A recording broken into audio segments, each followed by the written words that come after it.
And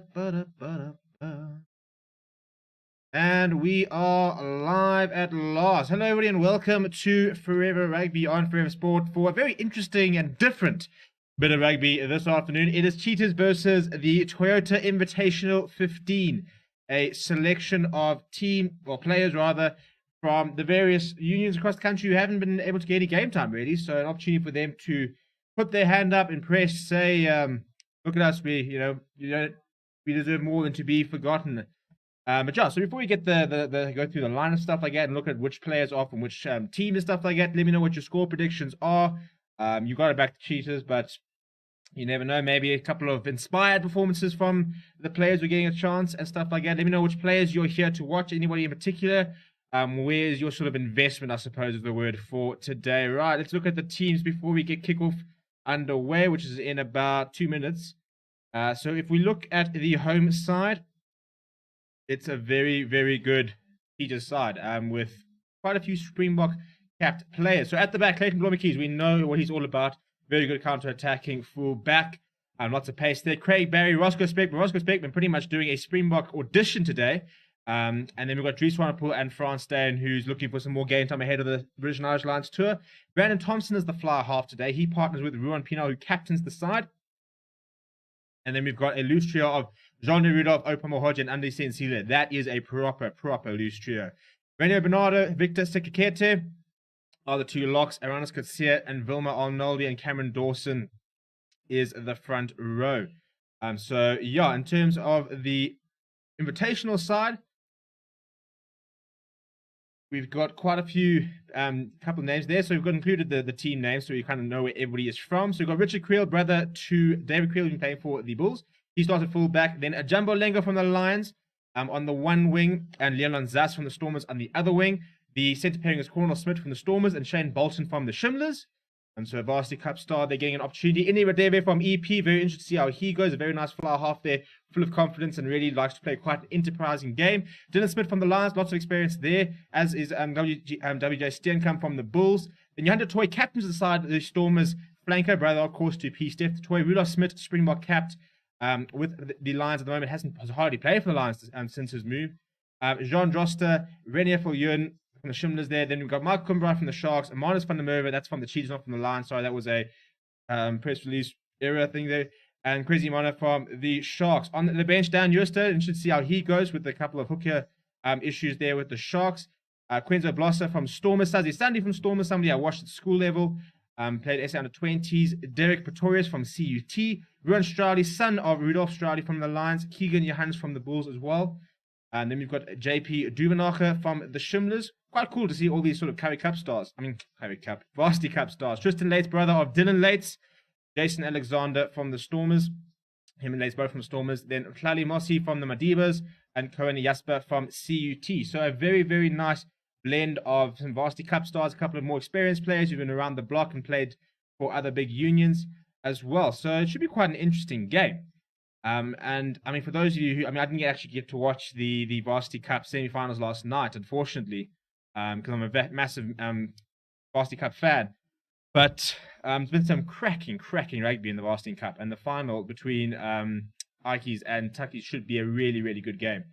But yeah, some very interesting, some interesting calls in this invitation side. First of all, you had the Toy captaining. I think that's quite an interesting call in itself. A lot of siblings today. We've got a Lates, we've got a Toy, son of Rudolph Strauly. So quite a lot of sort of big surnames, I suppose, in the line and stuff like that. The Toyota Invitational are playing in blue today. Lots of smiles on their face. I think they're just very happy to be back on a rugby field after having struggled to find opportunities. And for the Cheetahs as well. Also, haven't played anything since the preparation series. So they'll be keen for some game time. Very keen to see how the loose trio gets on. I think, Andy Sensile, Oupa Mohoja, Jean-Louis Rudolph, they could all be playing for some of the big four. But the big thing about today is for the Cheetahs to sort of show what they're missing, and the fact that we need to find them a competition to go into. Lots of talks about potential European competition with sides from maybe Italy and Georgia, and sort of a bit of a second tier type sort of vibe. There was also talks about competition in the USA. And so, yeah, wherever they go, the important thing is that we need to get them playing rugby again, because they're just not at the moment. And that's Not good for South Africa rugby when you think that France Steyn, Roscoe Speckman are part of their Springbok alignment camps. Open Mohoji would like to get himself back into the box setup. Elise and Silas is somebody who would like to try and get himself into the box setup. A lot of very talented players in the Cheetah side. We're not seeing enough of them. But I also think that, they were hard done by sort of being removed. But what we did see in the Currie Cup and Super Rugby Unlocked is that our top 4 sides are the Stormers, Sharks, Lions, and Bulls. So I kind of that sort of part that was sort of justified, I suppose. Getting ready for kickoff over here. Also, if you're wondering about the socks, all of the players are sporting the socks from their schools and where they grew up. So I'm not sort of paying homage to all the schools and stuff like that and where they came from. Bit sad at the moment. Obviously, we're not seeing any schoolboy rugby as we've got kickoff here, and Clayton Blomkeys will get things underway. Cheetahs are playing left to right in their orange strip and the Invitational in their blue strip. So an early touch there from the Invitational. WJ Steenkamp. There's an early turnover there. I'm not sure who the player was. It wasn't Rolling, was the call. So it was Marco Kumbarai who's been penalised there. So an early opportunity for the Cheetahs are going to kick into touch.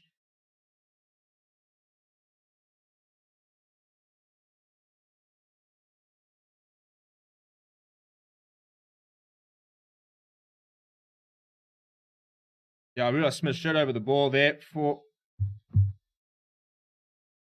I mean, maybe who's that? Because that wasn't... Roger, sorry, let me just check who is who in the zoo here.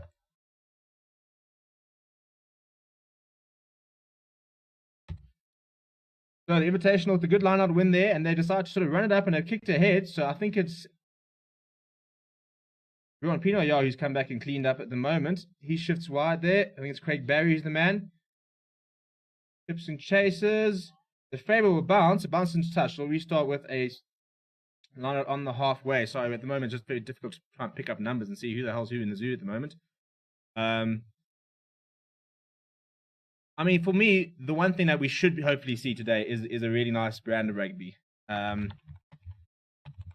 There's no reason really to play a particularly tactical, go for penalties and try and sort of, win the small battles. It should be a nice, hopefully big, enterprising game. Lots of running, lots of players demonstrating their skill set.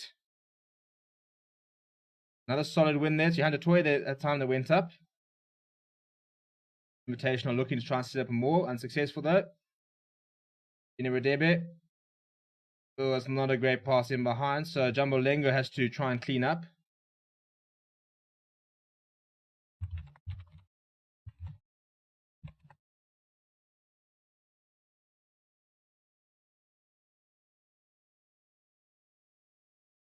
Ball popped up, but the Invitational managed to keep it.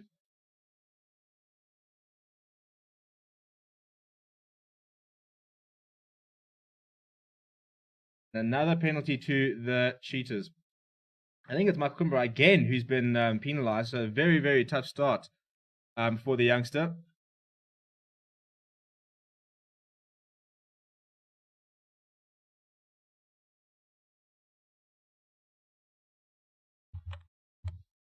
And once again, Ruan Pino with the kicking duties. He kicks towards the corner, finds a nice touch finder.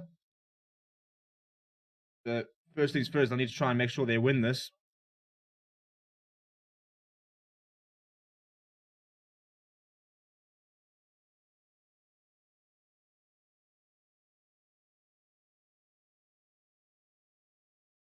Right, Cheetah's line out here. Arnoldi finds Open Mohoja, who goes up well. Trying to get it more off. They peel off to the left. Still going. The Invitational doing quite well to hold it up. And I think they've got hands on the ball. No. They've broken towards the touchline, but they've been driven back. Nice defense there from the Invitational. Right, France Steyn, Brandon Thompson. Straight through the middle there. Very, very easy by the Cheetahs. France Steyn, the man at first receiver. Brandon Thompson strolled through the Grand Canyon. There's absolutely no defensive line there from the Invitational. And the Cheetahs hit first. And I think, as I said, I personally think it's going to be a very long day for the Cheetahs. For the Invitational. I think, when you play against the side, first of all, the Cheetahs are the 5th best side in the country. Second of all, they're playing... before the sort of break, have been playing week in, week out. These players know each other. They've got a game plan. You know, it's always difficult as an invitational side to just string together. It doesn't matter what players put together. I mean, you look at the Barbarians and how you can throw some of the best players around together into a side, but that doesn't mean that they're going to tick and they're going to beat anybody in their path. So, good opening stanza from the Cheetahs as Ruan Pienaar adds the extras. So no issues there. 7-0 lead in the first 5 minutes.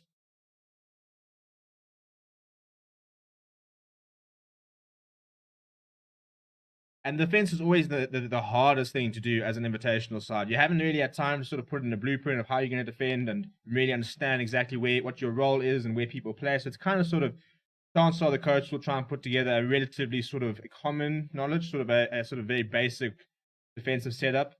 But it's very difficult to sort of impose your own sort of setup on it. Clayton Blommekeys now fields an up and under there from Invitational before France Stain spots some space in behind. It's a really good kick, but it's a favorable bounce.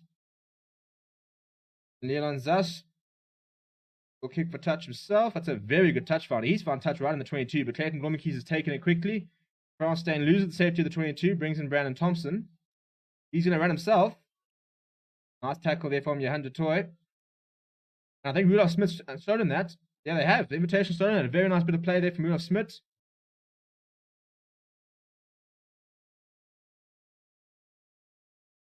And the first penalty from the Invitational. That was all from Rudolph Smith. A very good win on the ground from the Lions playing. I'm hoping we'll put in a big performance today because, I mean, we're talking about somebody who's been in the box setup. Came to the Lions and was supposed to be a very big sort of high-profile signing. Really sort of struggled with injuries and Bulls and was kind of hoping for a bit of a restart to his career, really, at the Lions, and just hasn't had it. He's had injury after injury, and yeah, it's been a horrible time for him. But a very nice win there.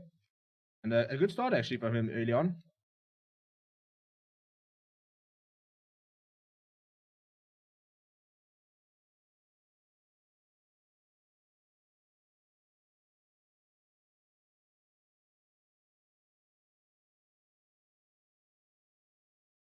Bit of a messy line win there, and Dylan Smith decides to go himself.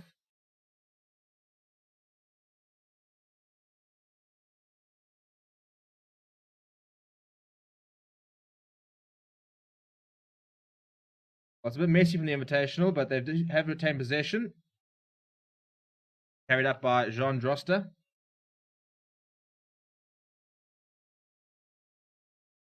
Now Jumbo Alengo, he's built like a forward, so why not use him like that? It's a very powerful carry there from Quesimona. Front foot ball there. Steenkamp takes it up. It's a nice quick ball here from Dylan Smith and really getting his forwards nice momentum behind him. But so far, Peter's line is holding strong. I think he's got an advantage for Invitation. Yep, there is. Niwadebe, inside ball. Well read. Corner Smith takes it up. Now Michael Kumbarai. Jean de Rudolph, what are you doing, mate? He always does that, actually. I mean, discipline's a bit of an issue for Jean de Rudolph. A fantastic player, but I mean, completely off his feet there, decided to sort of just grab the ball and put it back. So they'll go back to the first advantage. I don't think we're going to see the Invitational side kick to the corner. There's not really much point. At the end of the day, as an Invitational player, you're not playing for a result, you're playing for a performance. It's not about, you know, how many, I mean, can you beat the Cheetah side, you know, because that just reads as Invitational beat. It's all about putting in individual performances. Obviously, you want to work as a team, but you want to impress today. You want to make sure that you, as a hooker, hit all your men in the line out. As a flyer half, that you control the game. It's all those small parts that they want to try and improve today.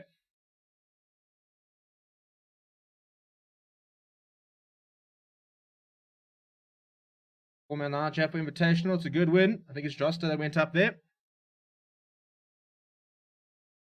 Solid more here. Marnus van der Merwe's got the ball at the back there, and they've gone over, and it's a try for the Invitational. Massive more there, and the Cheetahs just completely crumbled. So, the Invitational hit back. Here we go.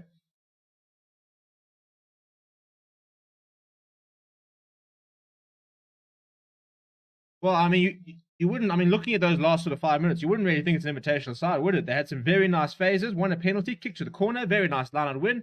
Set up the maul, and we'll go straight over. Thank you very much. There's our 5 points. Any, go and kick an extra 2. Thank you very much. I mean, the power in this maul was Pretty impressive. Couple of whole bit of extra players coming in there, and the Cheetahs Maul eventually just completely breaks apart. And they fly through it over. Now, first kick of the match for INVITATIONAL. I like INVITATIONal. Hasn't had a particularly easy career so far, but you know, and then when he eventually got on the field for EP Elephants, fractured his hand, so didn't get to play much of the preparation series. But came on towards the back end. Kick goes off to the right, but he looks like a very positive player. But yeah, let's get to some of the comments. So Sean O'Farrell says Cheetahs by 10. I think it'll probably be more than that. Although having said that, it's been a nice start from the Invitational. TX Gaming says it's a bummer I can't find a stream for this game, and I'm glad to listen to your commentary. Yeah, welcome to TX Gaming. Sean O'Farrell, always good to see the regulars here. I would not say just the Cheetahs, but the Pumas, etc. need top competition as well. I agree, and we need more than just the Curry Cup as well. So whether we're going to get a Vodacom Cup, whether we're going to get a Super Sport Challenge or something, we need more competition. And I'd like to see more competition with using Varsity Cup players. Now, why can't we be looking at a Vodacom Cup and having teams compete in that? You know, have a Lions under 21 side playing against a Wits side or against a UJ side. And I think that the standard of rugby in the Varsity Cup is so high, we can definitely see them playing rugby more than just in the Varsity Cup and at higher levels. Obviously, they play club rugby and they have their own club set up there. But I think there's opportunity there to have more games with those Varsity Cup players in high-profile games. Because not every single Varsity Cup player is attached to an academy or attached to a union or something like that. Some of them are just university students that are pretty decent at the game of rugby. There's a good clearance there from the Invitational. Cheetahs now with a bit of front foot ball through France Steyn. Off the line up there and about the 10-meter line. Quick ball there from Ruan Pina, Brandon Thompson bringing Clayton Blommekeys. And Dries Swanepoel running a good line there, but Honest van der Merwe trying to disrupt the ruck, so it's slow ball for the Cheetahs now. They eventually go out wide. I think it's undecent. Cedar with a bit of a grabber through. This is going to be a try. How did that happen? Well, I'll tell you what, it's the two forwards combining. I think it was Nsila who put the grabber through, and there just was nobody out wide. And John Ray Rudolph has strolled over, picked the ball up, and gone over for the second try. I've no idea where the wing was for Invitational, even the fullback.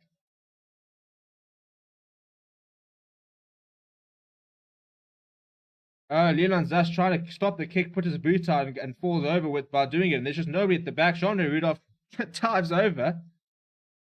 I'll tell you what, and Lisa and Celia swap out the 6 for the number 10.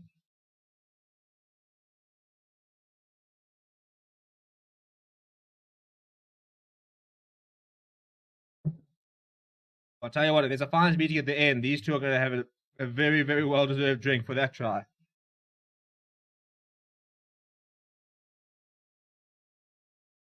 Yeah, very, very lucky deflection. That ball could have probably gone into touch by Ndisa, but the deflection off Leon Zas's foot, keeping it in play. And yeah, no fullback, nobody around there. It was well worked by the Cheetahs. Couple of phases, and then saw the space out wide. Brandon Thompson, France Steyn, ensuring the ball got nice and wide quickly. And then it was all down to Andisa and Zile and Jean de Rudolph. Ruan Pino will now kick for goal. Some very good strike there. It'll curl in, no issues there from the Springbok. And a rare smile from Hafiz Fourie. I think he's allowed to smile on this sort of day. He'll be very frustrated at not being involved in the Rainbow Cup and not being involved in Pro 14 and stuff like that. Yeah, it's interesting times as a Cheetahs fan or as anybody involved in the union, because they just don't really know what they're doing at the moment. Anyway, the Invitational get the game underway. Brandon Thompson underneath that ball. John de Rudolph not carrying it up. He runs into Steenkamp and Johan de Toy. No, it's not. I apologize. It is Renier for Yun. And they managed to rip it. So his last forward will be an Invitational scrum, so not brilliant exit play there from the Cheetahs.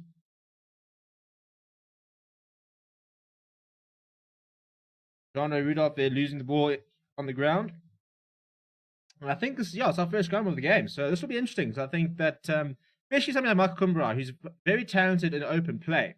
Been penalised twice already today, the man from St. Albans. But scrummaging as a tight head is your most important thing. And he's been found wanting a lot in that Curry Cup and a lot in that Super Rugby. So that's an area he needs to try and sort out. So he's up against Cameron Dawson today.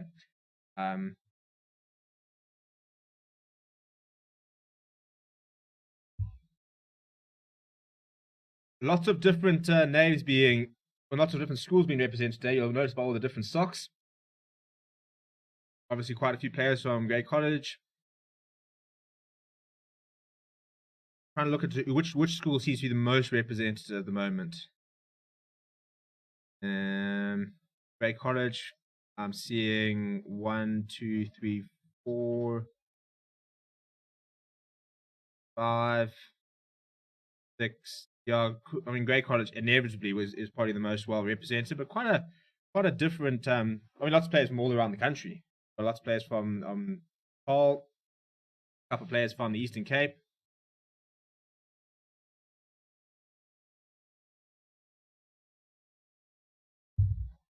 I'm off.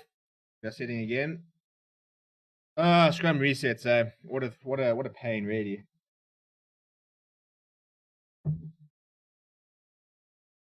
Please do smash like on the video while we're waiting for the scrum to reset.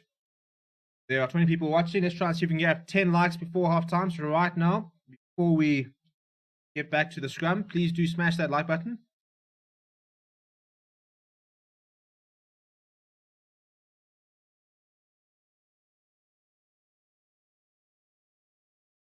Right, well, that's a scrum penalty from the Cheetahs. Both scrums going down. I wouldn't say there was much ascendancy from either side, but Invitational going down there. So strike 1 to the Cheetahs. They'll win that early battle. And Ruan Pino has turned a couple of players. He's started a couple of space, but it's been well fielded by Richard Creel. Very well played by him. It's a very good follow-up by Roscoe Speckman. Majumbo Lenga comes away with the ball. And Invitational looking to keep it alive. Conrad Smith there doing quite well.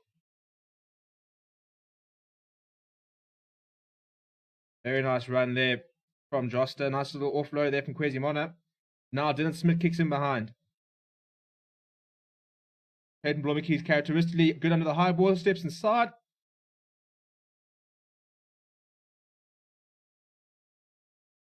The Cheetahs not keeping the ball alive. Brandon Thompson goes to Franz Steyn, who decides to go along the ground. Now the Invitation is going to try and counter through Ini Radebe, who spotted a bit of space. Skips out of 1, skips out of 2. He's found Rio Smith, who's bounced off Roscoe Speckman, who Speckman stood up very well with the second challenge. Jumbo Lengo eventually takes the ball into contact. Oh, it's a bit of a pass that's going to arrive, and they've lost it forward. So Franz Steyn has not kicked in behind. Invitational having to retreat. And Zas is back, steps inside. It's very well played. Very well played. He's still going. He's still going as little Zas. Straight over Ruan Pino, but does get brought down by Craig Barry. Quick ball from Dylan Smith. Bolton carrying up there. His first carry of the day. But the Cheetahs have won it. So it's very messy on the ground at the moment. Invitational struggling to look after the ball. Now Clayton Blommekeys, he thinks he sees a gap. That is quickly closed. Ruan Pino now. Alisa and Sile. He gets brought down. He doesn't about the halfway line. A nice big hit there for Michael Kumba. I tell you what, I think these players are having a bit of I can hit you harder than you can hit me sort of competition at the moment, because we've seen some big hits at the moment. So a big one on Franz Steyn. A little bit messy at the moment. Ruan Pino eventually kicks him behind.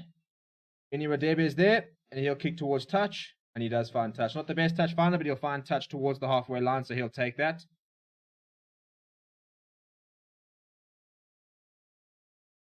Sean Farrell saying, I'm thinking why not mix the teams from the cup tournament you're talking about with the Cheetahs, Pumas, etc. Plus, if possible, bring in Georgia, Romania, Russian sides. Yeah, I mean, we saw years ago we had the Vodacom Cup and we had teams from Namibia.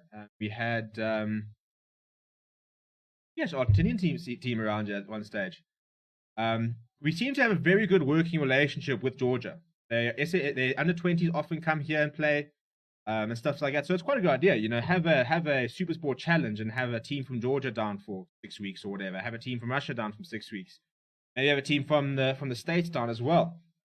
You know, see if they can get them down here. Obviously, financially, it's quite a big ask, but I mean that's sort of the thing we want to see. Speaking of want to see, this is a great game to watch. The ball's alive for a lot of time as the Invitational chipped in behind there. And Clayton Blommekeys does not look in the mood to kick today. He's once again run, but he's been wrapped up. So the Cheetahs are now in their own half. Franz Steyn asked to use that boot of his. Going to go too far, though.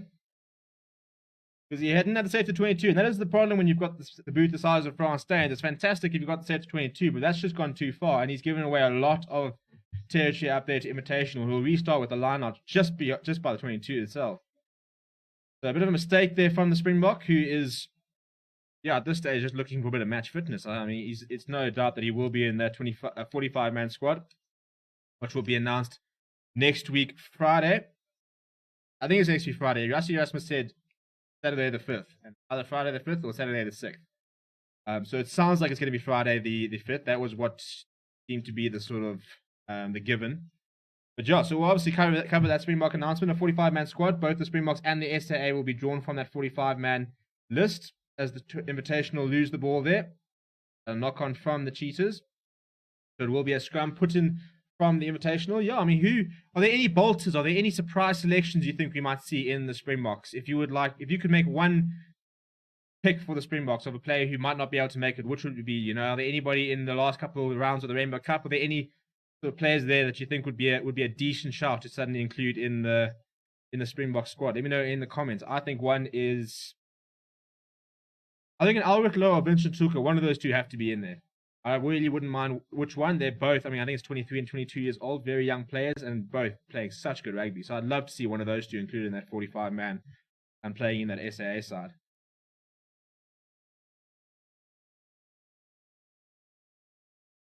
Right, so the last scrum was a penalty to the Cheetahs. The scrum's gone down again, but it's available at the back. So Dylan Smith. Ooh, there's a bit of a gap for Leon Zaz. Unfortunately, he was coming from a static start, otherwise he would have been able to exploit that. Bolton with a bit of a juggle, and then she takes it up into contact. Some very big, lots of pressure at the ruck from Jean-De Rudolph, and the Cheetahs have turned it over. Dylan Smith guilty of taking a little bit long, and then hands in the ruck there from the Invitational, giving away the penalty. Very, very well played from Jean-De Rudolph. It was a one-on-one battle over the ruck. He had a fantastic body position and manages to go over the ball, and the Cheetahs come in straight behind him. And the Invitational, in their desperation, there was a hand in. I think it was Joster, the man who is eventually penalised for playing the ball on the ground.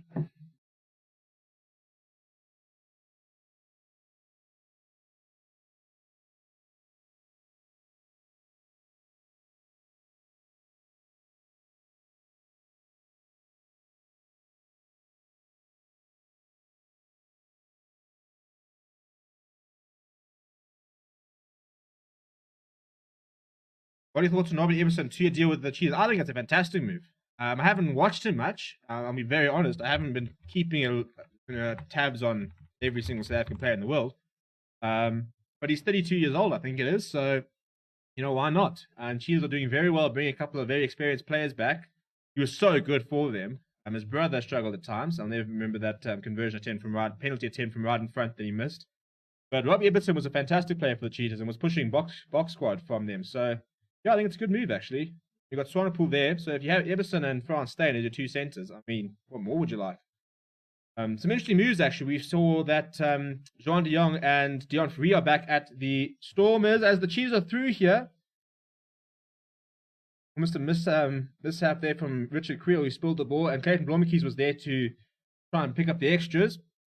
There's a knock-on from both of them, so we'll go back. But yeah, so John de Jong and Dion Fourie are back at the Stormers. Robert Everson's back at the Cheetahs. And maybe not the most high-profile players, but it's good to see players coming back to South Africa. I mean, we've seen so many. Ruan Pienaar, France Stain, Kitzel coming back a couple of years ago. Now Dwayne Vermeulen, Marcel Coetzee, Geo Aplon. Let's get these players back in the country, you know. I mean, there is currently a salary cap in South Africa, which is a bit of a problem, but at the minute, you know, you can't. There will be there will be more revenue, hopefully. So that, I mean, at the moment, hopefully within trying to stay financially solvent, we can look at trying to sort of increase that salary cap with the union and stuff like that, so that we can start bringing more players back. The messy now win from the Cheetahs, and France Stain and trying to clean up is now throwing a very loose pass, and Richard Creel's after it, but Clayton Blommetjies got the legs, but he manages to get it. Ooh, he got it. Oh, that's a try. Leon Lanzas, take a bow, mate. The bounce of the rugby ball, that's what it can do. I mean, it's fantastic chase. Richard Creel versus Clayton Blommetjies on the ground. Richard Creel desperately getting a boot onto it. And then it was a foot race between Leon Lanzas and Oscar Speckman and where the ball's going to bounce. It bounced up and Leon Lanzas managed to grab it and he goes over. And the Invitational hit back. And unfortunately, that's all Frans Steyn. He was under quite a lot of pressure and tried a chicken wing pass, which went to absolutely nobody. And that's where it came from. And I must say, Frans Steyn battling a little bit in the early stages here. He's kicked the ball into touch. That was a very loose pass from him, which enabled this counter-attack.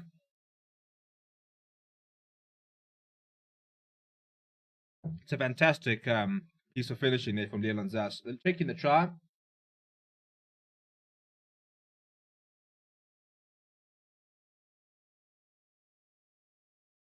Now they're checking to see if he was not in front of Richard Creel. It looks pretty level with him.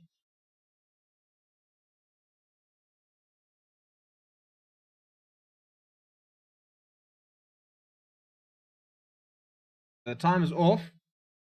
No issues there. They've awarded it. So Annie Radebe will have a second attempt at goal. And I'll take it all back at the moment. The Invitational keeping themselves in it. Mainly through the mistakes of the Cheetahs, but hey, why not? That's a very, very good kick from Annie Radebe. The man from Stinstedian splits the poles, brings the Invitational within 2.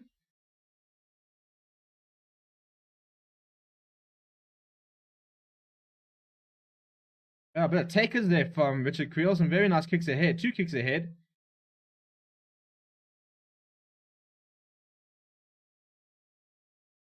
And Leon Lanzas, it's fantastic. I mean, it was a 50-50 between him and Roscoe Speckman. Managing to grab the ball, keep it on the one side away from Speckman, and then going down like that. Excellent piece of finishing. But the Invitational giving the ball away. Andise Nsile off the kickoff. He's almost there. The Cheetahs now on the 5-meter. Kete taking the ball up. He's got an advantage, so they can do whatever they want. Brandon Thompson. Clayton Blommetjies, that's a brilliant run, and Swanepoel goes over. The Cheetahs hit back. Fantastic try there.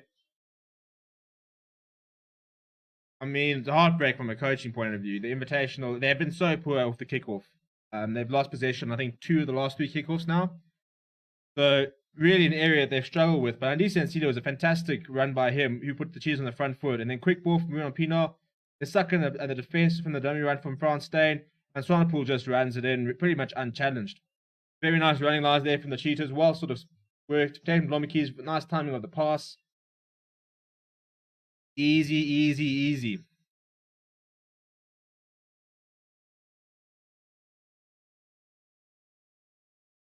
No, as I said, expect a high-scoring game. It always kind of is a high-scoring game when it comes to sort of invitationals.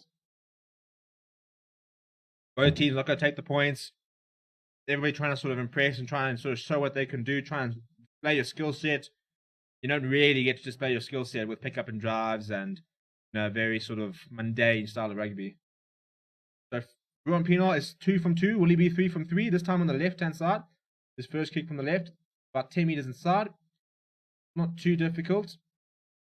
Start a strike. Go straight through the middle. And he adds the extra 2. So 21 points to 12. Scoring at over a point a minute. So long may that may continue. We can get an 80-point game out of this maybe.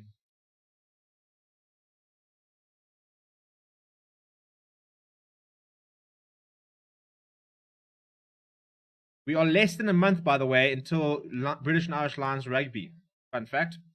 First match for the British and Irish Lions is against Japan on the 26th of June. So less than a month to go until that. So, yeah, make sure you subscribe. Make sure you smash the like. We were in the press conference yesterday with Rassie Erasmus and Jacques Nienaber. We'll be playing some of those clips at half-time in case you've missed them. If you have want to see more, make sure you go check the channel. We've got quite a few clips from the press conference up. We've got, 3 weeks left of Rainbow Cup. Next week, we've got two more rounds in South Africa and then the North-South final, which will be happening in Treviso in Italy during this week, so that'll be quite cool. And after that, we're all into international rugby and the British and Irish Lions tour.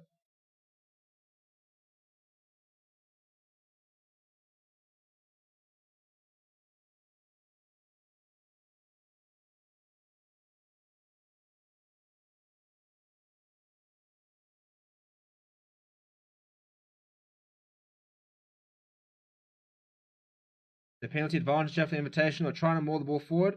Available there, so Dylan Smith uses it. Then comes signs a very nice gap, so he makes a few meters. A good run there from the 8 man. Slow ball here from Dylan Smith. Very nice run there from Rudolph Smith.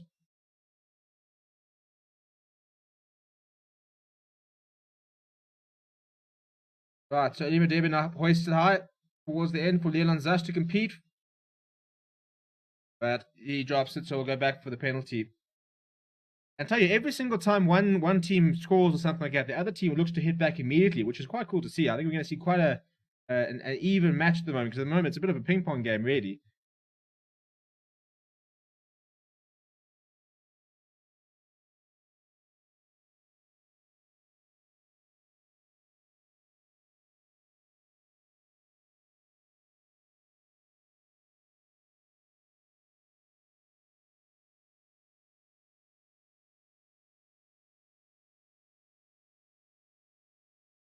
Back of paper also sporting the socks, as the commentators are mentioning, from Gray. Offside there from the Cheetahs, which was allowed Invitational the chance to set up a line out here. Last time they set up a maul, it was a very good maul that went straight over, so they would try and do the same thing. Steenkamp wins it. Open Mohoja desperately trying to get through there, but it's not through the middle, so they've got an advantage. This ball won't come out. Having said that, it is out there and available. Dylan Smith. Jumbo Lenga.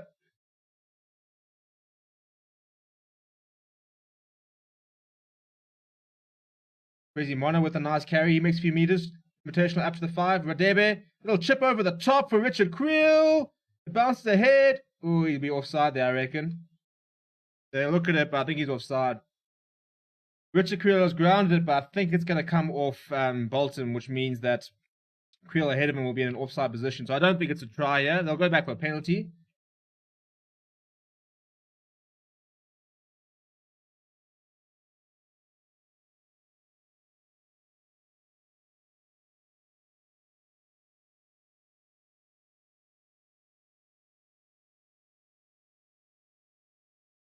Yeah, well, they're saying that the on-field decision is a try, which I'm surprised at, because I thought that Richard Creel looked like he was in an offside position. Depends, I suppose, who gets the last touch, whether it comes off a Cheetahs player.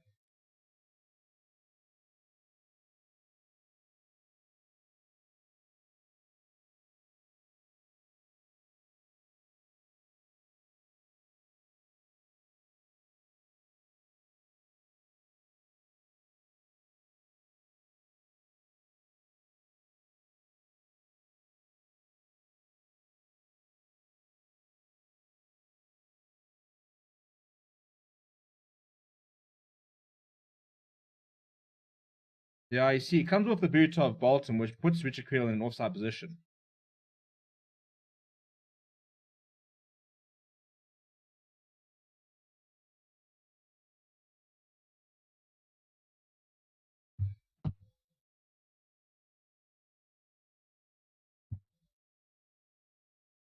Grounding isn't the issue. I think he's in an offside position. Commentators are sort of realizing now. It definitely comes off Bolton's shoe.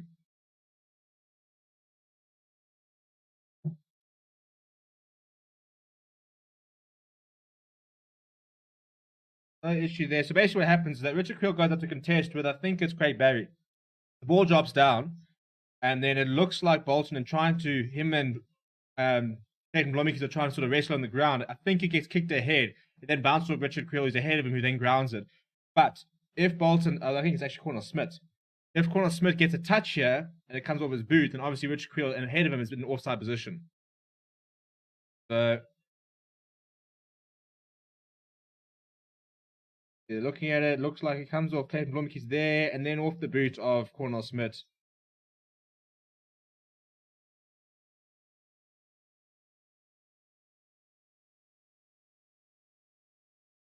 I think they're trying to check to see if it then comes off Clayton Blomikis. If it comes off Clayton Blomikis, then he's not in an offside position.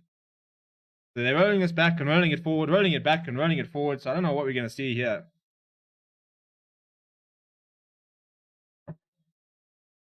Sean Farrell, for me, the team that came out the worst in Super Rugby falling apart was the Jaguars from Argentina. Most of their big names had to go to European clubs, etc. Yeah, unfortunately, if you as soon as you're successful in any sort of thing, Europe just comes with a bit of a shopping basket and take you all up. The Lions know more than most.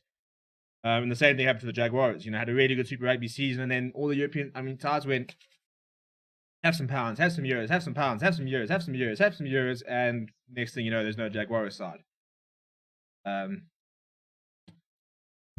I don't really miss Super Rugby. I must admit. I mean, I try to watch a little bit, but you know what the problem is? It's so difficult to be invested in Super Rugby when I really don't care about Australian teams at the moment. I've spoken about before. I've got no time for Australian teams, and yeah, you know. So I mean, it's getting up, I suppose, and watching the New Zealand sides. You can put together some nice rugby, but I'm so not invested in the Super Rugby at the moment, which is yeah. Hopefully next year maybe I'll be able to find some motivation to watch it. Speaking of finding something, the Invitational are struggling to find the jumper there. Roscoe Speckman has kicked the ball ahead. He is so fast. Jumbo Lengo has gone back and defended, but that's brilliant by Roscoe Speckman, showing a bit of speed there from the Blitzbok. Nice defense there from Malengo. Grant Swell saying my stream is so far behind your feed. To be fair, I'm also streaming. In fact, my clock's actually a minute behind, to be honest.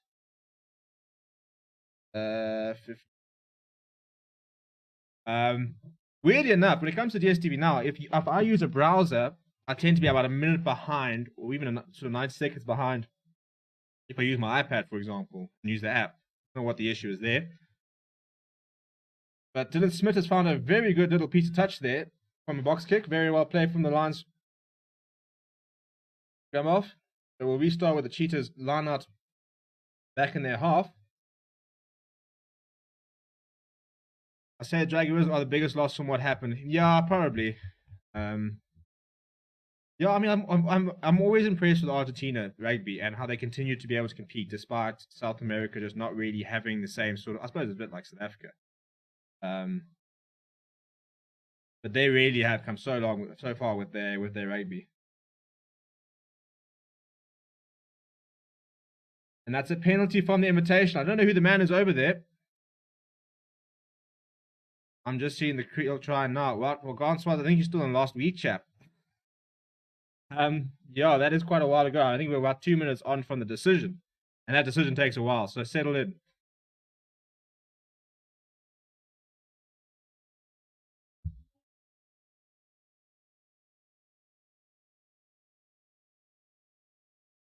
No, they're not going for the poles, are they? Oh, they're going for the poles. That's boring. So it's Rudolph Smith who wins the penalty on the ground. He's actually had a very good first half, as Rudolph Smith. And right in front of the poles, and they've decided they're going to go for the poles, which is a bit boring, to be honest. But I suppose maybe winning something means people will, I suppose, maybe watch it back and check the highlights out a bit more. Maybe your performance means more if you win, I suppose. Anyway, Debe's kicked 50% at the moment.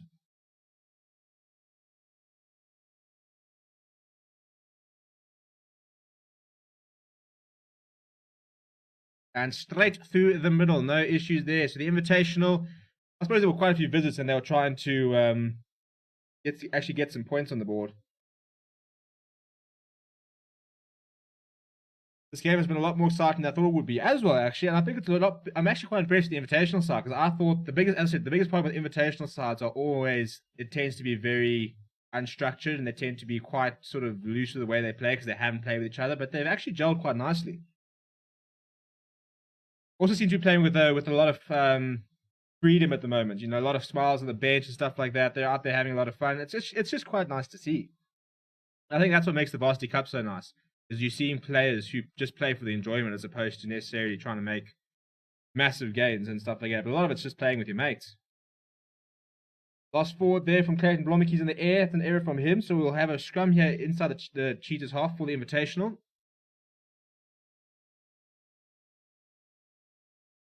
I'm trying to see if this game is on Ultimate Rugby so we can see any in-game stats. But yeah, I didn't think would be likely. Short of Farrell saying Munster won yesterday, 31 points to 27 against Cardiff Blues. Teams, in my opinion, take the points when they get a chance. Maybe boring, but it means they get something. Oh yeah, no, look, I mean, in a Rainbow Cup and a Pro 14 and stuff like that, I'm all for it. But like the Barbarians, you know, you're an invitational side and you're just there to play some nice rugby. Do you really take the points? But I mean, I suppose you're also trying to audition. So maybe you sort of say, maybe Hunter Toy say, I want to try and show I can captain the side to a victory. And anyway, David's going to say, I can navigate my side to a victory. So I suppose it always comes into it. The Barbarians have taken points before. They don't always only go for the tries. They often get booed when they do try and take points. But hey, that's another penalty against Cheetahs. Michael Kumbarai, he just is he good enough at scrummaging to really make it this level? I don't know. It's a big call. He's very young. I'll confirm exactly how young he is, but early 20s. But he's just a walking penalty at the moment when it comes to scrums. He's 25 years old, and yeah, it just doesn't really look good enough at scrum time, which is a pity because he's a nice player out in the open. David Sneeman, who do you think will play in the final of the Rainbow Cup? Well, for South Africa, you still got to back the Bulls despite losing to the Lions. But I mean, it's the Lions. I mean, come on, we can beat whoever we want. Occasionally when we want to. So I suppose you've got to back the Lions from the South African perspective. I'm interested to see what's going to happen with the Northern Hemisphere because I mean some interesting results over it. I mean we'll have a look at the table here for everybody that has been watching the Rainbow Cup and stuff like that. But the Rainbow Cup Northern Hemisphere is currently Munster on top. They've got a 1-point lead on Benetton, who are 3 from 3. So if they win their third, they'll go back up to the top of the table. Apart from that, teams probably still in the running. You've got Ospreys, Glasgow Warriors, Cardiff Blues all on 10 points. And then you've got Leinster and Connacht on 9 points. But only Munster and Glasgow Warriors have played 4 games. All the other games are today. I think tomorrow, there could be games as well. So at the moment, as it stands, it's Munster and Bulls. Benetton are playing against Connacht. That is happening at 6:15 South African Standard Time. You've got Dragons versus Warriors. So those are the only 2 games this weekend, and then we're back next week Friday for some more Rainbow Cup. Also, obviously, back next week Friday for Rainbow Cup SA. I think it's the Stormers on Friday next week. Yeah, Bulls versus Stormers on Friday, and then Lions versus Sharks on the Saturday. I really enjoyed last game, Munster versus Cardiff. Bulls versus Munster, I think. I hope Benetton makes it. Well, it'd be nice for Benetton to make it just to be something a bit different. I think everybody was sort of expecting a Munster or Leinster in final and stuff like that. When Kumbarai was at Western Province, they really thought highly of him, and it looks like he has not developed at all. The same issues when he was 20 years old. Yeah, well, that's the problem, you know. And as you say, lots of people, whenever he plays, there's always that comment, you know, really highly rated. But we hear these comments all the time, especially when it comes to props. It's very interesting. I think props are one of those positions where coaches see a youngster and they say, this is going to be somebody special. And a lot of the time, they don't always manage to make it. I mean, Dylan Smith, I remember a Lions coach saying he will play for the Springboks. And look, I think Dylan Smith's a fantastic player. But he's way off the Bok radar at the moment. And so, I mean, some of these coaches and stuff, they're putting a lot of pressure on quite a lot of young props. And Kumbarai, somebody, I look at him and he just can't scrum at the moment. Regional players, hey man, how's it going? Yeah, all good. Quite an entertaining game over here as Invitational gets some front foot ball through, I think it's Cornel Smith. They're inside the Cheetahs half. So long pass out by Dylan Smith. Leland Zatz shrugged off Craig Barry, trying a bit of a cheeky nutmeg on Brandon Thompson, and it will you knocked it on, so we'll have a scrum, I think. It was well played there by Dylan Smith, who saw a bit of space there. Oh, it's a penalty. I think it's offside from the Cheetahs. Grant Swell, it's good to see Inni Radebe again. He's such a talented player. I agree. You know, not your usual South African fly half. So it's a scrum penalty. I still think if Benetton got to the final, it would be too easy for the Bulls. Yeah, I mean, probably. I mean, I think a Munster Bulls final will be far more watchable and far more competitive. But it would also be quite nice for Benetton for suddenly a whole bunch of South African fans to say, I mean, who's Benetton? I mean, let's be honest. As South African fans, do anybody watch Benetton play? No. Do you watch Munster play? Probably. Look, you're certainly watching Munster play before you're watching Benetton, put it that way. I suppose it's a nice little exposure there. But yeah, I mean, there is always that problem of it becoming a little bit one-sided.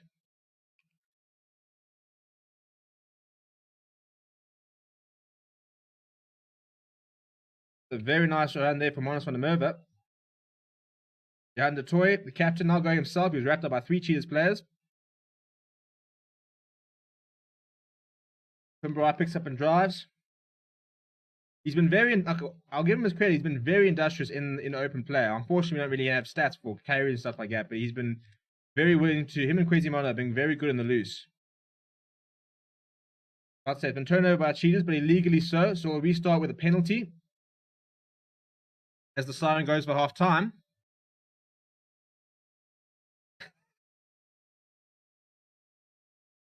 There is telling off the schoolboys and telling him that he wants to see no more of these discipline issues. Looks like you're going to see a tap and go here from the Invitational.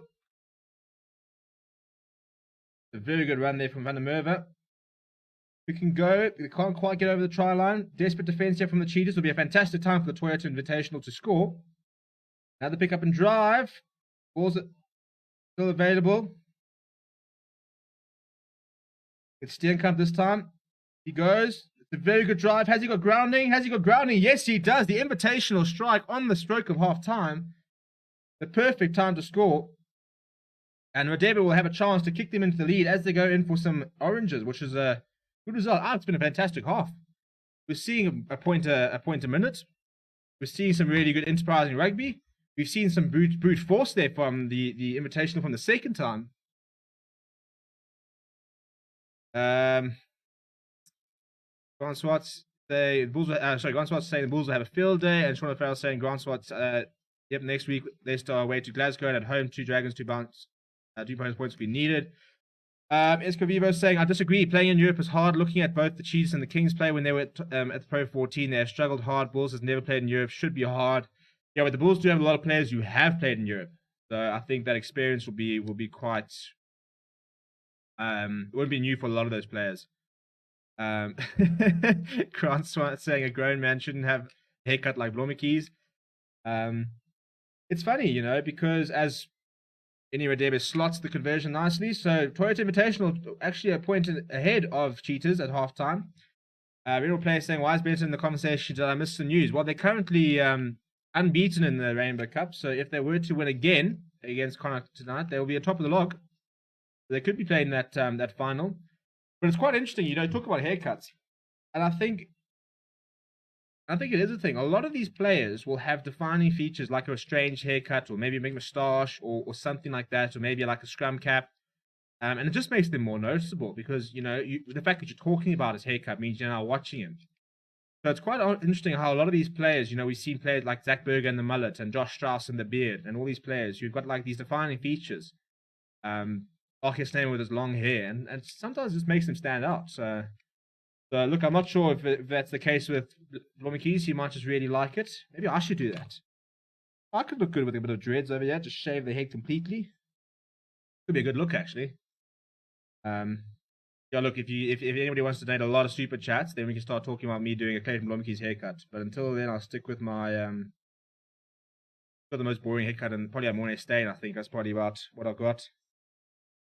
But yeah, we're gonna take a little bit of a break at halftime. So don't go away. We've got some clips from the press conference from Rassie Erasmus and Jacques Nienaber, so I'll be back in a bit. But until then, you can hear what they've got to say ahead of the tour, which is quite interesting. And I'll be back in a few minutes, so don't go away. Hello, guys. Rassie, maybe this is one for you.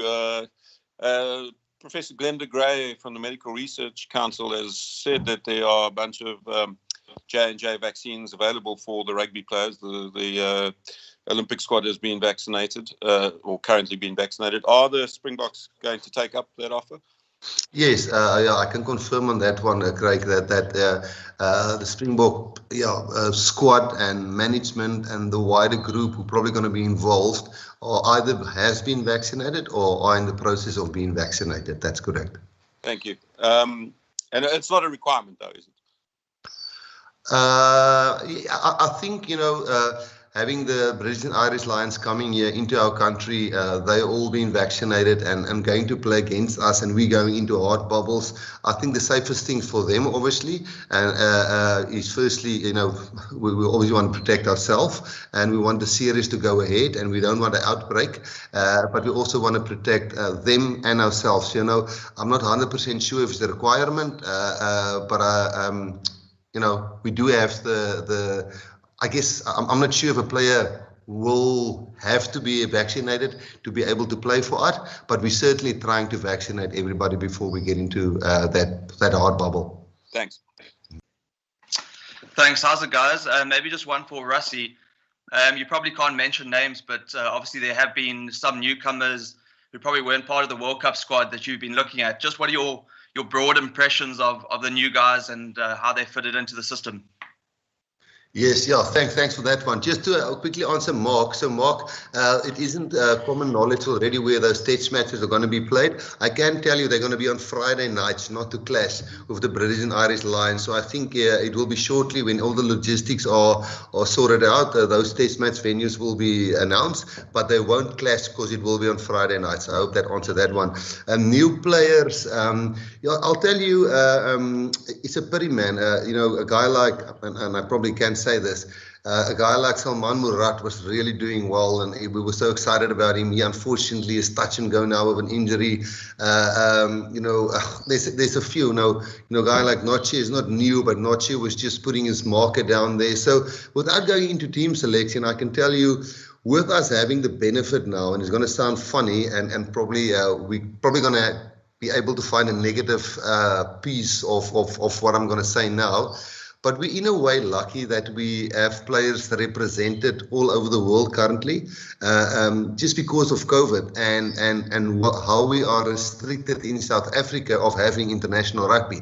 If you just think what our local players has gone through, they've just been playing against each other, and for no other reason that Jock has just mentioned why we couldn't go to rugby championships. The difference between us and Argentina is that Argentina would actually have high performance environment back in Argentina. We couldn't, so we've just been playing each other.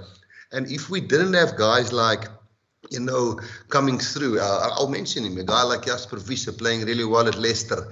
There's guys, and that's what I'm saying. I'm not saying these guys are in the mix, but because we had guys having exposure, there's again two players of ours who won the European Cup, Reinhardt and Cheslin. I'm pretty sure a lot of our players will be in the Premiership final. A lot of guys did really well in Japan. Damien is doing really well at Munster in the Pro 14. So, and then again, our local boys here, there's certainly a few guys that, young guys that put up their hands. So, the squad we will be announcing next week, Saturday, will be a squad of 45.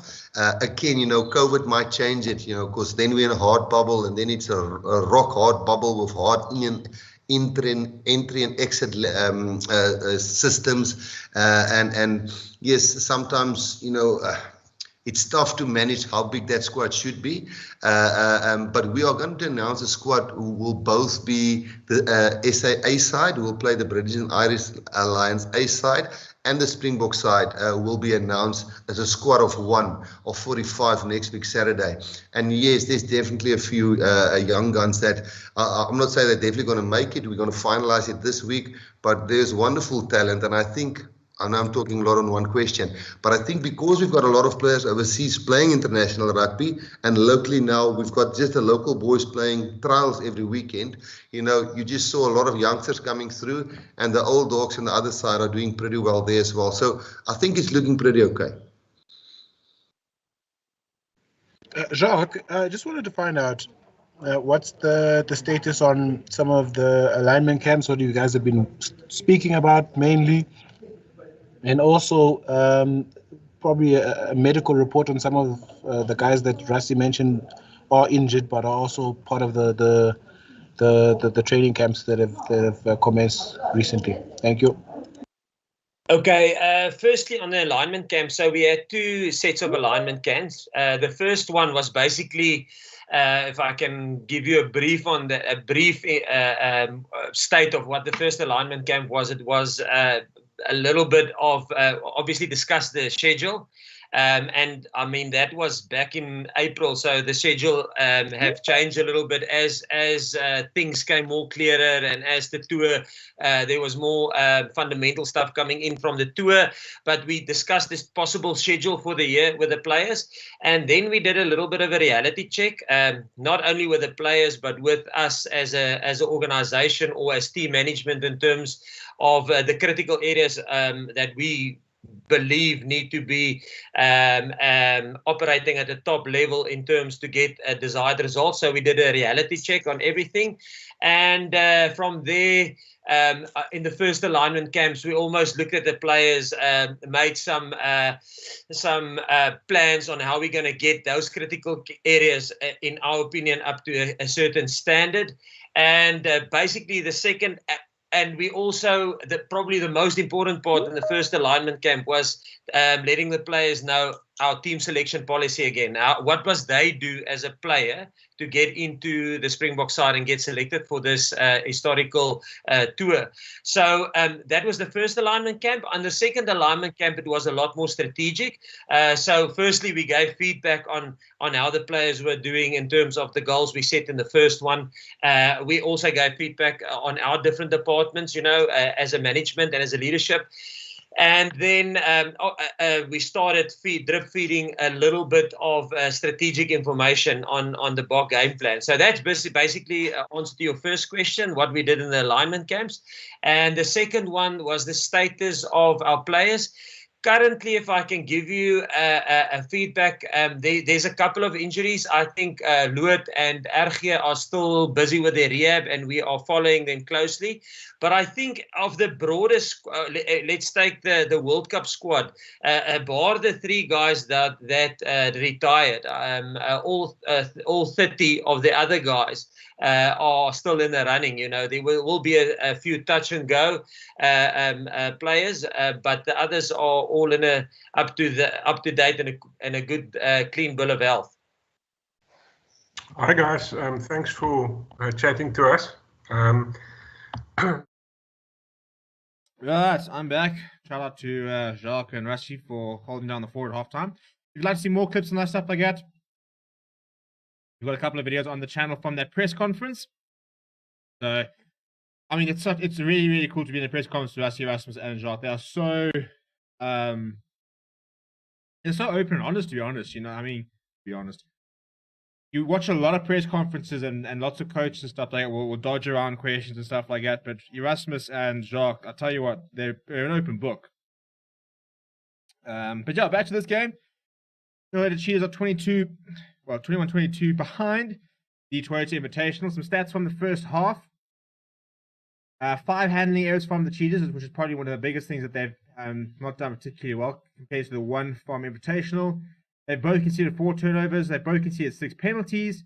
The tackles missed are 3 from the Invitational out of 28. The Cheetahs have missed 2 from 39. So tackling's actually been pretty solid so far.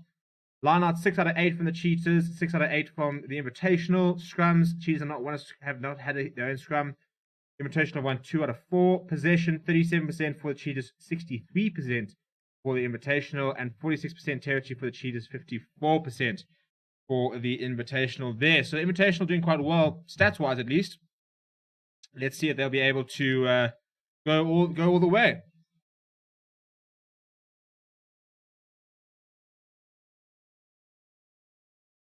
Right, so what are your full-time predictions? What are we thinking here? We're 21 points, 22. Who's taking it? I think the Invitational have got a decent chance, a far better chance than I thought they would have, to be honest. So interesting to see how they've come along. Inimadebe is the man who's going to play it back underway.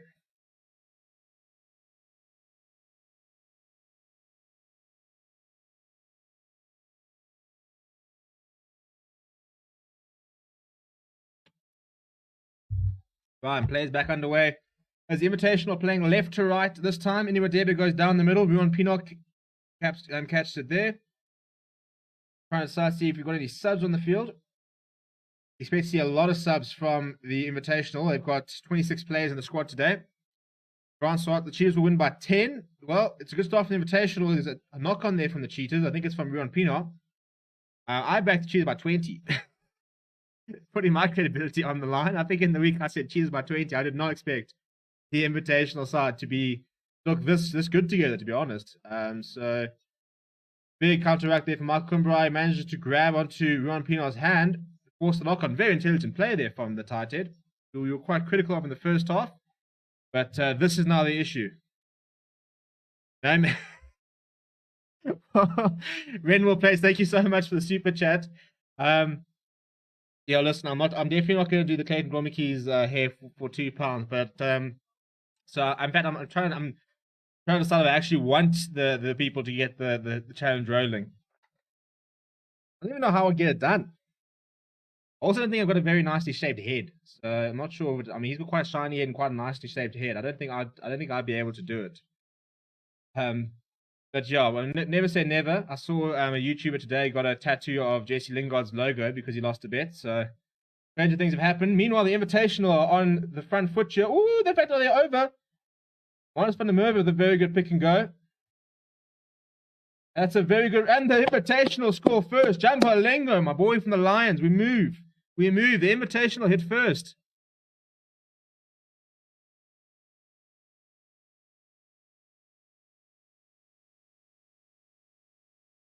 I mean, he's built like a forward. So, you're not stopping him from right up front there. Very good take there. I think it's Quizimona with that carry. Honest van der Merwe then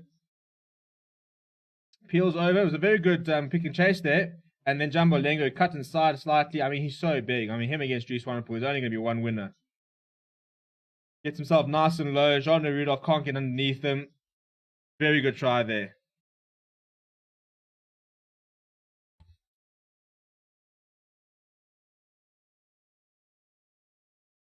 Grant Swartz, you had the perfect head for mud like Joe Dirt.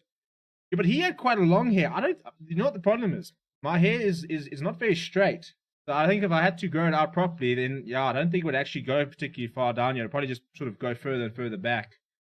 Yeah, unfortunately, I can't really do much with my hair. It's a bit boring.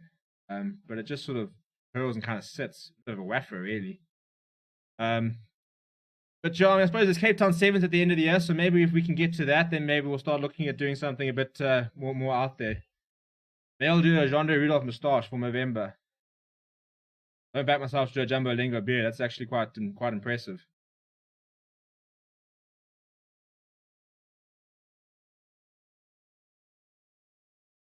Right, another solid kick there from Iniradebe. So the Invitational will take a 8-point lead early in the second half, and it's a solid retake from them off the kickoff.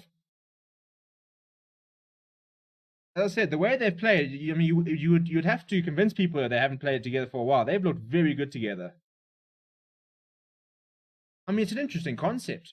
Should we be looking at an Invitational side in a competition? Roscoe Speckman, the first time he's had the ball inside, outside.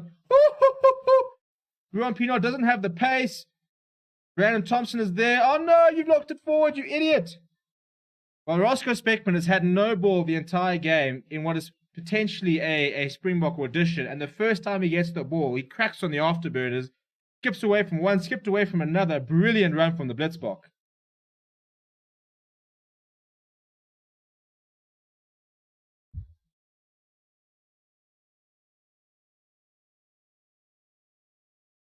Brandon Thompson trying to go out wide. And the knock on there coming from Bernardo. It was almost try time, I think, on the Cheetahs. I think if that ball went to hand, they could have been in, but that's a phenomenal run from Roscoe Speckman. He then goes left to Ruan Pinot. Doesn't quite have the pace that Speckman does. And then, the ball just ahead of Bernardo. Would have been a brilliant try. Fun fact about Roscoe Speckman, when I was at university in Grahamstown, which is where he's from, he was the first professional player or anything that I've ever interviewed, actually, all those years ago. I think it was about 20 at the time. Such a nice guy, Roscoe Speckman. We managed to get his contact, and we said, can we have an interview sometime? And he said back, and he's like, oh, listen, I'm busy watching rugby at one of the local fields. He's like, if you guys want to come down now, you can. So we jumped in the car, took a camera, and had a really good time chatting to him. Very honest, was very patient. Obviously, we had never done it before. We were a bit like clowns back in the student journo days. But yeah, something I'd love to try and get back on the show and have a chat with, because he's a very interesting character. Jumbo Lengo's off. He's done his bits, and we've got Tristan Lates on the field. Tristan Lates, a very exciting player. Doesn't have very different frame from Jumbo Lengo. We've got the huge frame of a Lengo topped out for the pretty small frame of Tristan Lates, but he's got a good skill set. I remember watching him at Varsity Shield. He ran rings around roads, unfortunately. Very skillful player, very quick, very aware. When we start with the scrum here, it is for the Toyota Invitational. The big scrum there from the Cheetahs, and it's another scrum from Stuart Berry. And I think, Yaka Paper, Stuart Berry. He looked like he was always going for a card. I seen we had no card there. He seemed to be going to his pocket. I wasn't quite sure why, but a penalty win there from the Cheetahs. So they kick to the corner. It's an opportunity for them to strike back. The first error, really, of the Invitational of this half. And it's Kumara again. This is the problem with him. He can't scrum. And you can't play at this level if you can't scrum.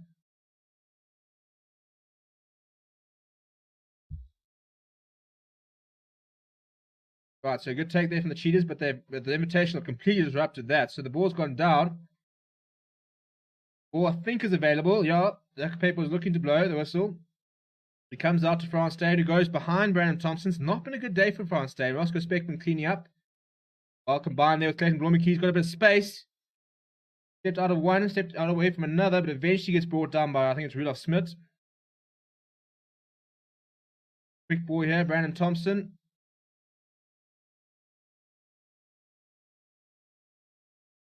Better from the Cheetahs. Brandon Thompson, France staying, gets out around the outside. John Rudolph cuts inside, he gets past. Cornel Smith, he's still going. Oh, yeah, I mean, it looked like somebody had a hand in from Ruan Pinar, so there's an advantage for the Cheetahs. Brandon Thompson goes to Roscoe Speckman, who steps inside.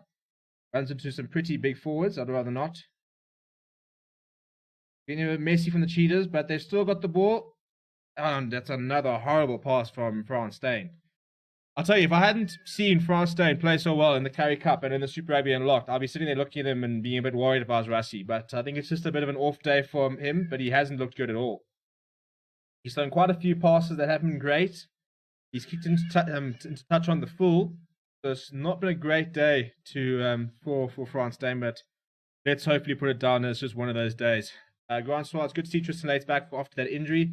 Yeah, thankfully it didn't look as serious as it was. When he first went off on the stretcher, I think people were sort of reckoning that they weren't going to see him again until end of this year. But thankfully it wasn't as serious. And he's back. Always good to see players back from injury. I remember saying that old James Valencia, the centre from the Lions, in his first start for the Lions in the preparation series, doing his ACL. He did everything in his D. I think he did his ACL, tore his meniscus. Yeah, he did everything. So, yeah, never nice to see those long-term injuries. It also sounds like Warwick Kalant's is back from injury quite soon. They mentioned in the press conference yesterday that he's touch and go for the box, which is interesting because that means he could be back in July. So the Cheetahs on the front. Oh, hang on. What the hell's happened there? So the Cheetahs have a bit of a rolling maul, and all of a sudden they've got a man over. I think he dropped the ball on the way, so I think we're going to go back for a scrum. There was a knock on there, yeah. The Cheetahs feed. Much better line-out morphia from the Cheetahs. It was a good win initially from Johan de Toy, but Nsile manages to grab it, and he goes nice and low.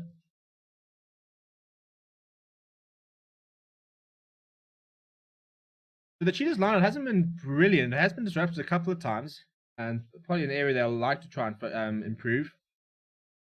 It's so difficult to improve areas like scrums and lineouts when you're not doing them every week. I mean, you can train them as much as you want. It's very different to them being in a game situation, having players compete and stuff like that. Well, what happened with that scrum?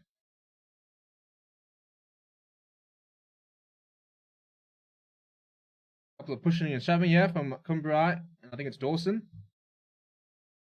Dawson has won that battle all day today.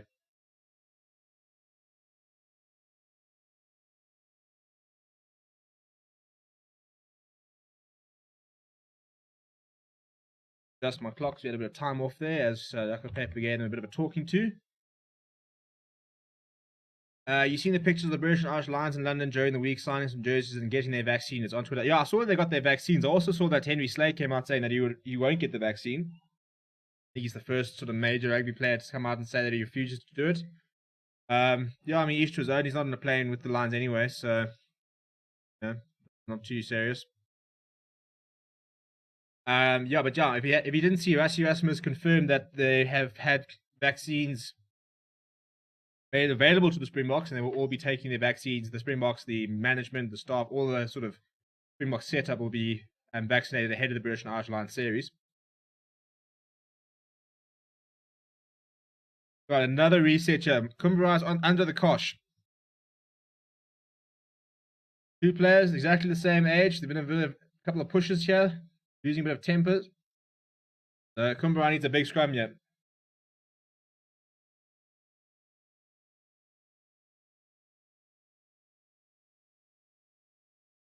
Much better scrum there from the Invitational. No, either side giving. available. Ruan Pienaar goes France Stady, who runs a nice inside ball. Good hit up from him. Quick ball from Ruan Pienaar. Thompson gets caught on the ball, but Ruan Pienaar looks to keep it alive. Ruan Pienaar still going, running out of space, and eventually gets brought down. Very lateral run there from the Cheetahs captain, now without a scrum off. Brandon Thompson there to fill in. Oh, that's a horrible pass behind Nsila, who cleans up. Quiet game for Nsila. Likes to be in the front foot, but hasn't really managed to find a lot of opportunity. Oh, that's a big hit. Roelof Smit on Brandon Thompson. Sorry, it's Steenkamp. That is a huge hit.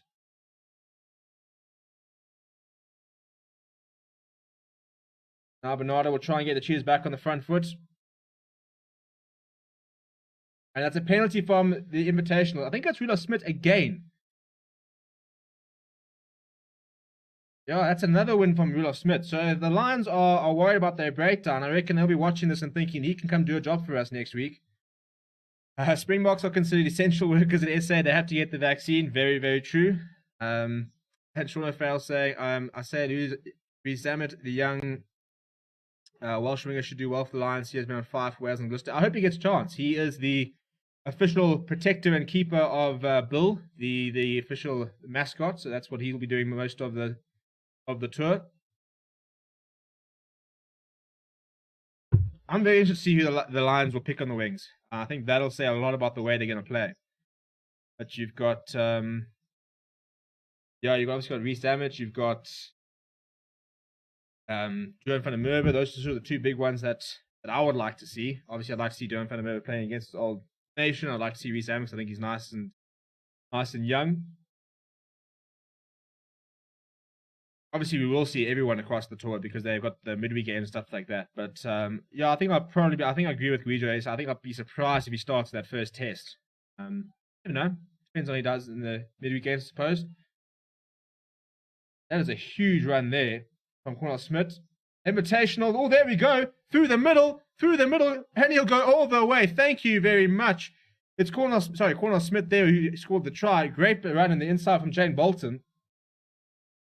And the Invitational are over. I'll tell you what, I said Cheetahs by 20. At the moment, it's looking more like it could be the Invitational by 20.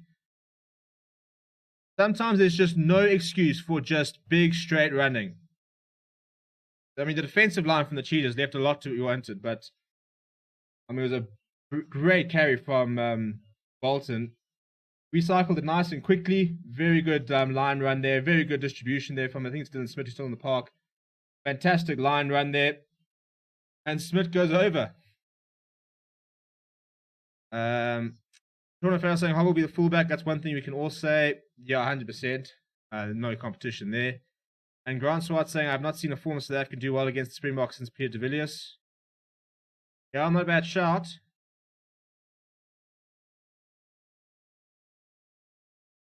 I mean, to be fair, we were kind of robbed of that CJ Stander battle back in that Island series.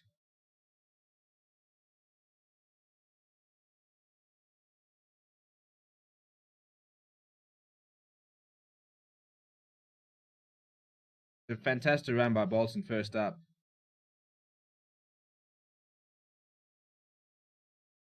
Funny what players can do when they're just told to go out there and basically just have fun, which is exactly what the Invitational are doing. You know, they're just there to try and play a nice open game of rugby and show what they can do. And at the moment, they're showing that you can throw a side together in a week and beat the Cheetahs. And unfortunately for the Cheetahs, who are saying that they've been very hard done by, and I think they have to a certain degree, it's difficult to kind of sort of say, well, you know, we really need to move heaven and earth for you if you're going to put in a performance like this.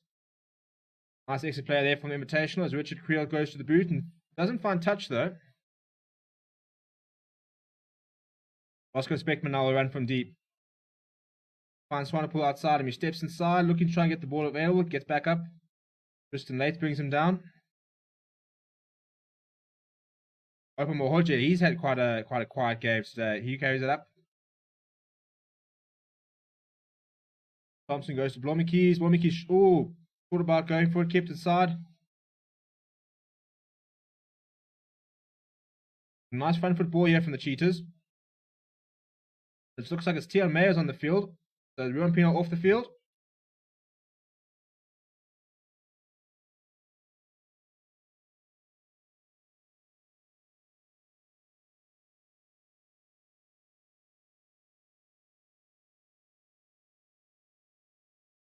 Clayton Romekey's wrapped up there. So Cheetahs trying to find a bit of momentum. They're driven back to the halfway line. Some nice defense by the Invitational. Hodge with a strong carry. Kronstein goes to the wing, which Rano Rudolph has been living rent-free on the side there. Bernardo. Let's not get complicated here.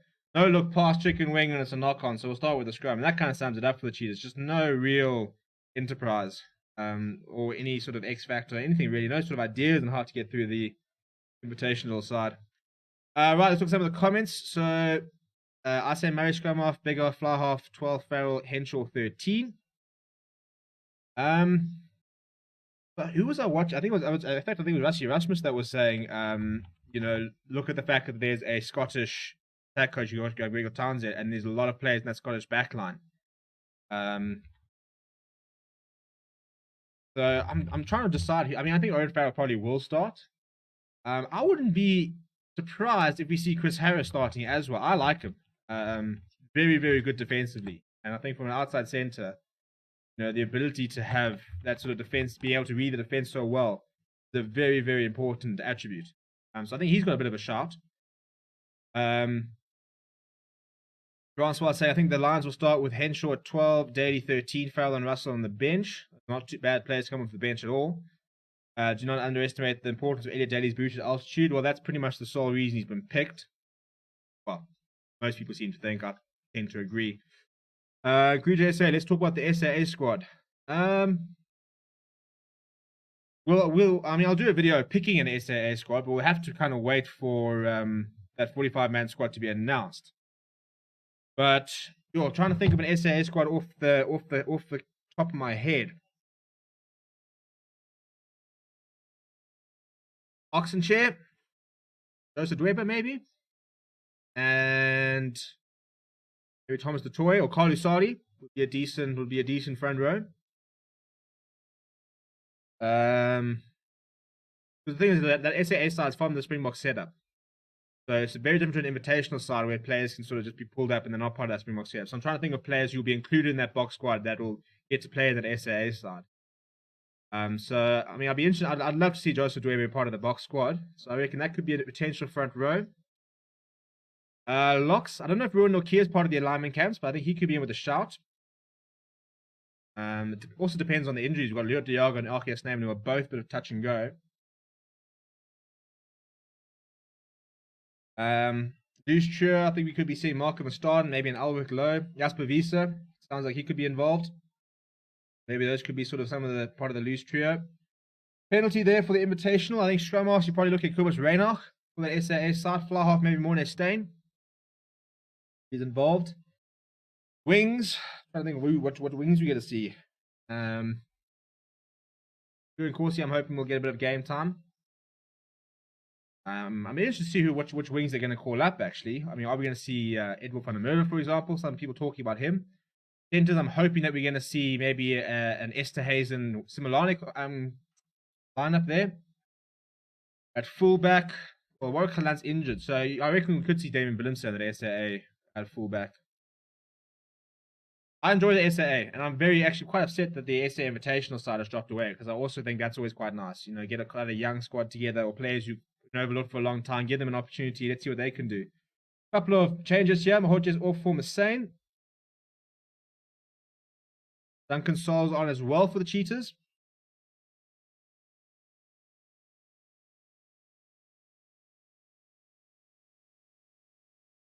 Nice line-up win there from the Invitational. And the front foot here, while in the Cheetahs half, looks like another solid more. It's broken apart, but it's available for the Invitational. I think we've got a knock on there. It's a penalty advantage, so Dennis Smith's gone quickly. Tristan Lates. Bolton. Oh, very nice play by Imene Radebe. Very nice little bit of play there. Tristan Lates, a nice big hit on them, but they're keeping it alive as Imene Radebe. It's very well wrapped up. I think it's Ntile who made that tackle, and he's apt to try and slow the ball down. Well played from him. Big carry there from Kwesi Mona. And a penalty to the Cheetahs. Holding on. I don't know who it was over that ball there. Nice bit of defense, nice bit of... Oh, they take it quickly, has the Cheetahs, and oh, that's going to be a penalty to the Invitational. Not 10 is the call, because there were 2 players right over that ball. Jaco Paper just slowing things down. I think he wants to make a couple of subs want to come on, and it all has become a little bit messy, so that's not the worst idea. And John Farrell saying Sam Simmons will start, I say, for one of the Lions tests. Yeah, I think so. Obviously, he's got a big point to prove. And then Grant Swart saying Rusty likes David Williams at fullback. I like David Williams at fullback. Definitely not at fly half. You must let that fly half part go. Oh! Oh!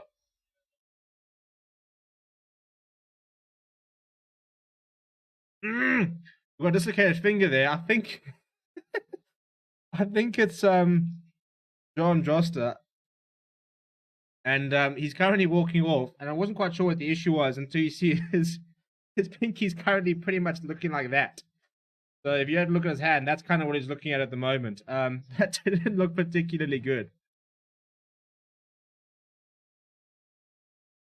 So yes, that's definition of a dislocated finger. So they'll pop that back in, and I'm sure he'll be fine.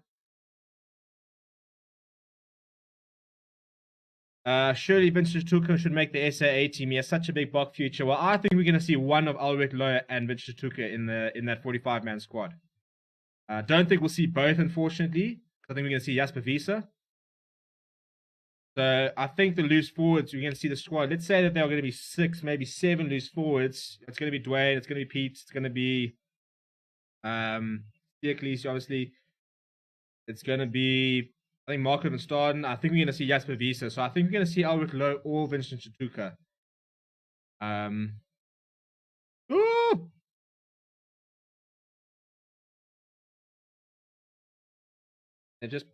Why do we need to watch this? Keepers board are intent on watching us and see the entire process of dislocated finger being popped back in place. As a commentator say, I don't think too many kids are sitting there saying, I can't wait to go play rugby after seeing that, but hey.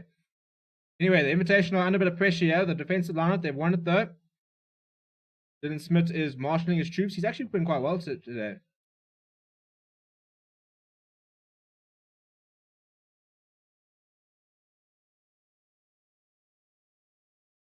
Invitational now. Run it a little bit, and Radebe then kicks ahead. Doesn't find touch though, so Clayton Blommetjies will be able to counter. He's going himself. He's found a bit of space. Awesome. Good there. Roscoe Speckman inside. Good ball there. Jandisa and see it. Nice continuity from the Cheetahs. Eventually goes into touch. Looking to throw the ball around there. First time they've looked to do that. Let me get my clock back on. Vincent Tuka at 7 and Namaklaba at 6 of the future Springbok flankers. Yeah, I mean, look, the future does look bright at loose forward. I mean, you've got Johanna Toys putting a very good shifts here. I'm a massive Tuka fan. I think he's been so good for the Lions week in, week out. Ulrich Lohr has been phenomenal for the Bulls. Klabo has been very good whenever he's played. Got somebody like James Fenter at the Sharks. Depends on what like Dylan Richardson's going to do.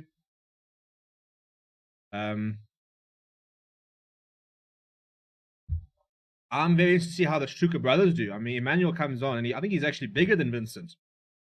So if he can start emulating what his brother's been doing, then we could see 2 Tukas on the field.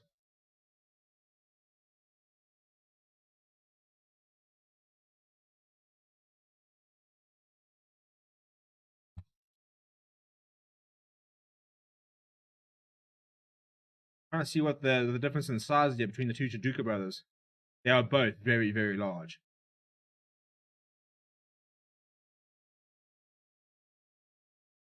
Right, so we've got Emmanuel Tuka, who is 21 years old. He's 1.92 and 102 kgs. I actually think he's a bit bigger than that. And Tuka's 19, and Vincent is 195 and 93 kgs. I mean, imagine feeding those 2 growing up. I mean, it's insane.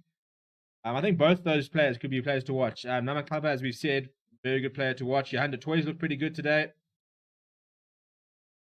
Frankie Horn's a big talent at the Lions. Ulrich Lohr. Loose forward has never been an issue in South Africa, though. I mean, when have we ever sat there going, we don't really have good loose forwards, do we? The players restarted here with a scrum.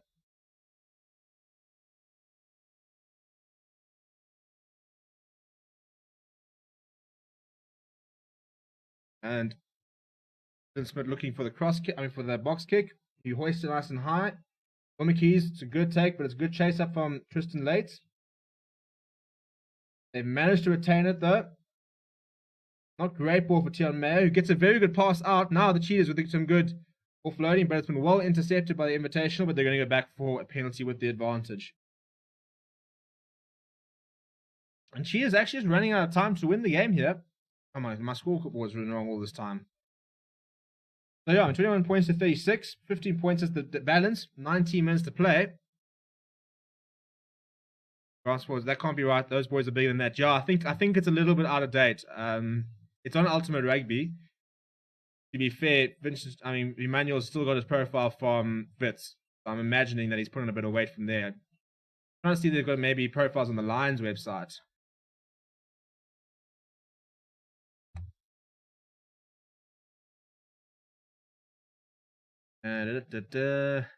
Right, Lions, let's see, you have a half decent website.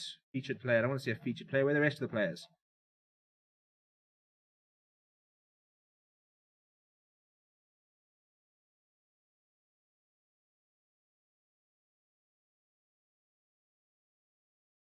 Right, so the Cheetahs now have got a line out.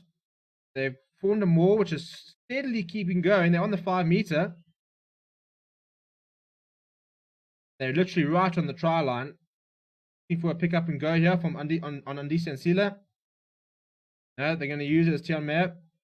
He goes and finds Brandon Thompson, who goes out to Swanepoel to the pass outside. There's a lot of space. Can Speckman finish?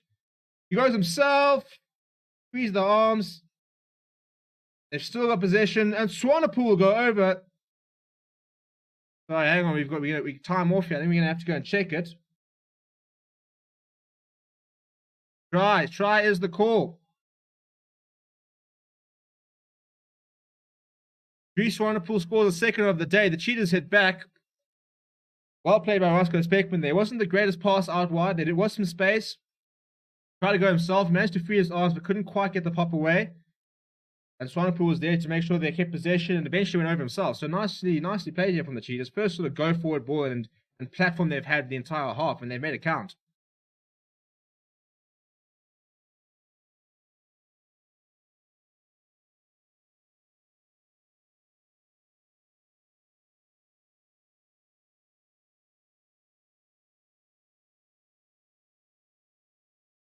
Right, I've managed to find on the Lions website some player profiles. Let's see if we can find these and see if they've got up to date.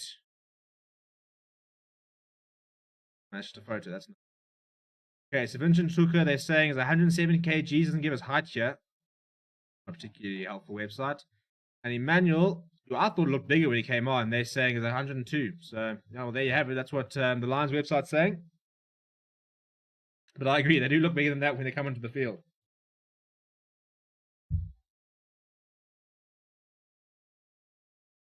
We're having a look here. The try hasn't been awarded yet. Jako's having a look. I mean, we've got 60 minutes to go here, so it's not much time for the Cheetahs to score. They're going back and looking at some dangerous play here, some foul play because of a tackle by Ruan Strali, the Lions youngster who's just come onto the field. School at Glenwood and Menlo Park. So they're actually looking at the clean out here. I don't even know what they're looking at.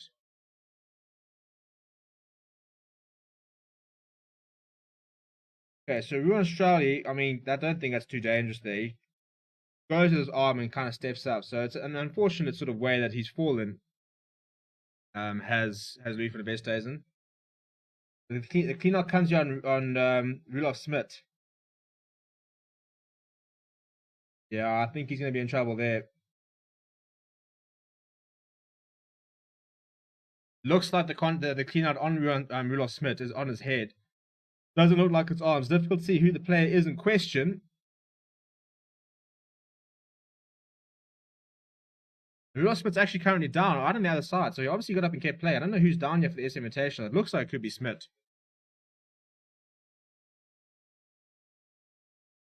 Right, I think we're going to see a red card here, just to really put a nail in the coffin for the Cheetahs.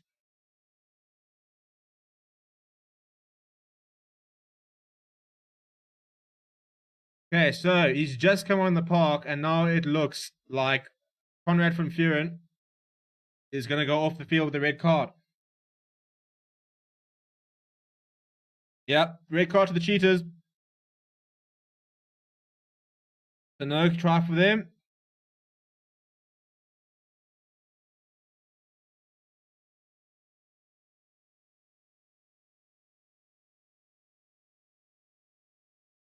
He's not happy about it, but you can't really argue that. I mean, he came from quite a way around, sort of tucked his arm, shoulder to head. It's very dangerous from Conrad van Vuren, and that'll be the rest of his game.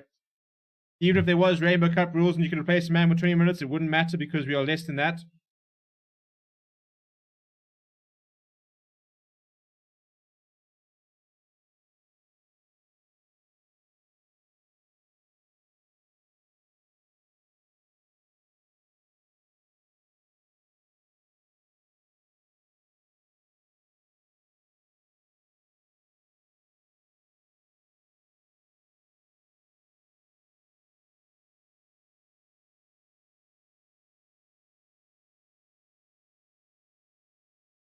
Unfortunately, the stretch is out. The golf cart's out. That's the end of the day. It's a horrible sight to see.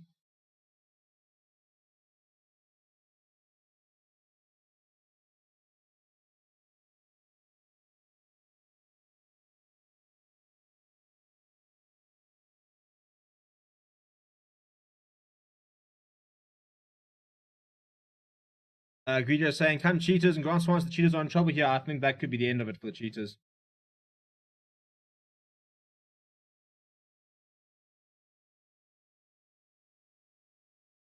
It's just so unfortunate. I'm assuming I didn't actually see when he went down. I'm assuming it's Rudolph Smith who's off from that collision. So I mean, you can't really argue the red card. And he actually had a really, really good game today. He was all over the ball. He was disrupting a lot of racks and stuff like that, and that's a horrible way to end the game. There are a couple of players on here for Invitational. I'm seeing Sazi Sunday out there. The St Andrew Sox. I've watched him play in those Sox. In fact, was very good at schoolboy level.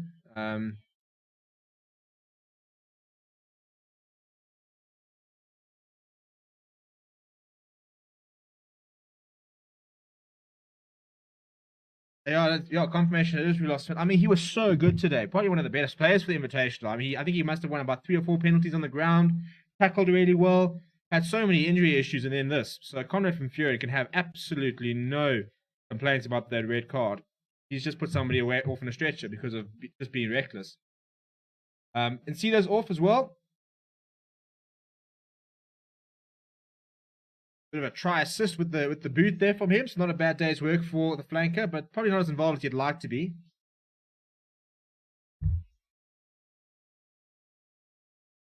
And he is sacrificed so they could bring on a prop for the scrum. Big scrum there from Invitational, as you'd imagine, down to 7 man, but they win a penalty after all that.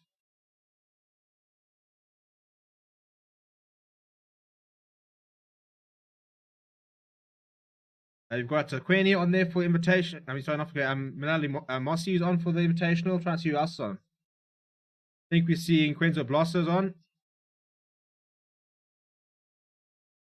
Number 20 is on for the SA Invitational. That's Ruan Australia, as we mentioned earlier.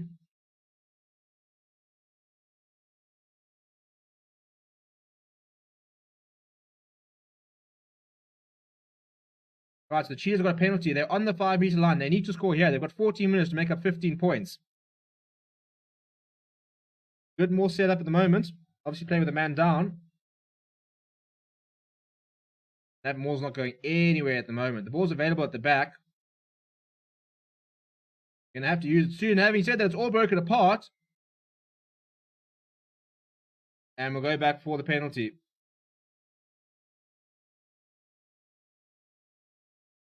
I take it all back. The try. I mean, he said advantage from lifting legs, but the try's been awarded.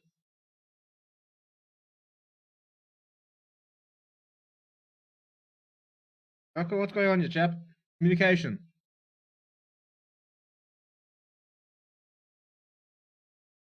So they're all running back to the try line. Yeah, the try's been awarded. Bit of confusion everywhere. So France Day will line up his first kick of the day. Taking over the duties from Ruan Pinot.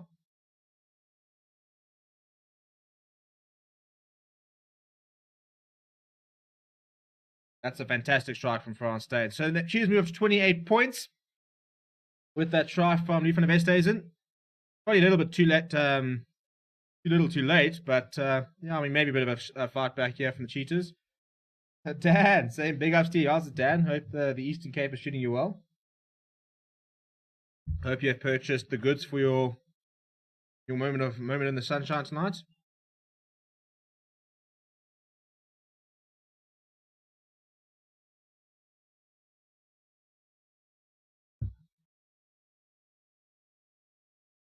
Right, so the Invitational get things back underway. We're heading for quite a hectic finish here. We've got 12 minutes. Cheetahs are still in it. Jasper's on for Bolton. And Smith is off for Johannes. And Howard Nisi is on for Dries Swanepoel for the Cheetahs. So all the subs on at the moment. So basically it's now which bench will be able to finish the best.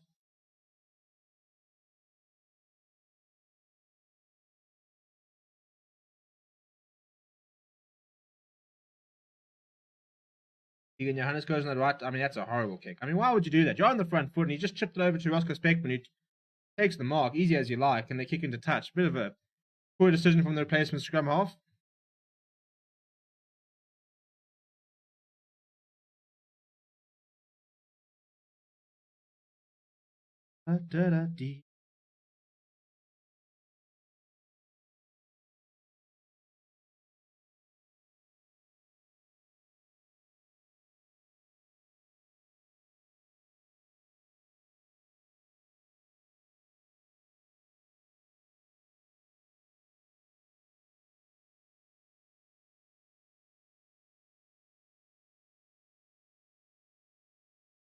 Solid line win there from the Invitational.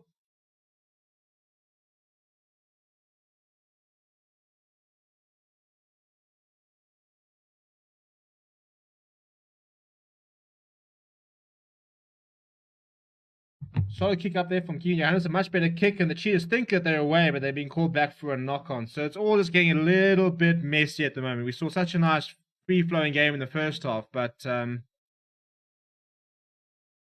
yeah, it's not looking great at the moment. It's a knock-on there from Clayton Blommekeys. Grant Swartz, what is the capacity of the Free State Stadium? Are there even enough people in Bloemfontein to fill that stadium? Look, I mean, it gets filled when they've got a Currie Cup final there. It gets filled. The only time I've ever been at the Free State Stadium was actually during the 2020 World Cup when I watched South Africa play against France. The capacity is 46,000. Unfortunately, in South Africa, I think our stadiums are far too big. They really are. And I think that we're quite stupid in the way that we don't close off parts of the stadium. As someone who goes to Emirates Park, used to be on a weekly basis with season tickets and stuff like that. You've got a 70,000 seater stadium. You're never going to put 70,000 Lions fans in there week in, week out. You know, so yes, you can put 15 to 20,000. It's the same amount of people that you see in like New Zealand and stuff like that.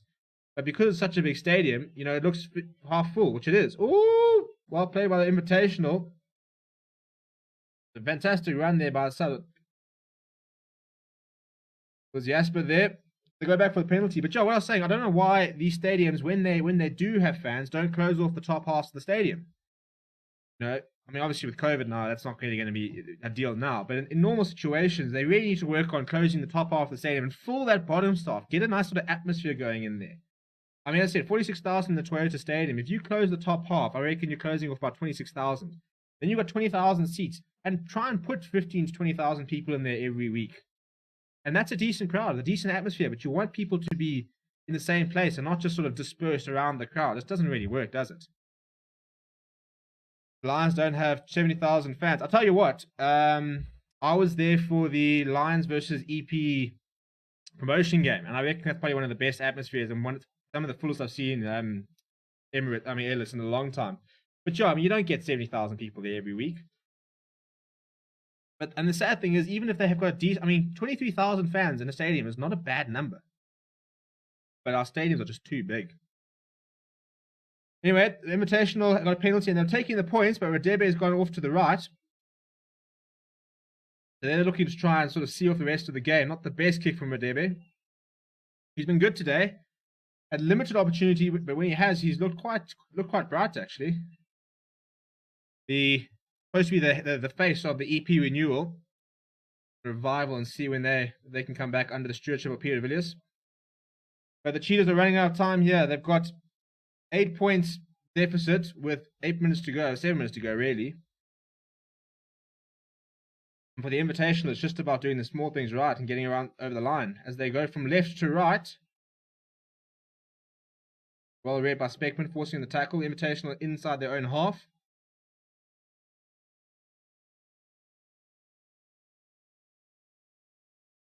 Johannes now in the box kick. Clayton Blommeke's much better take from him. It's a good tackle though. They can actually keep the ball alive through Frans Steyn.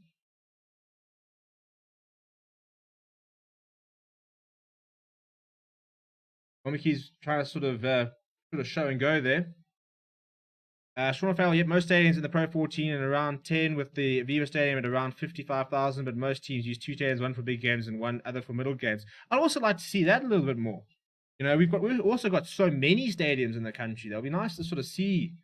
For example, the Kings were playing a lot of their games at the Madiba Stadium, for example.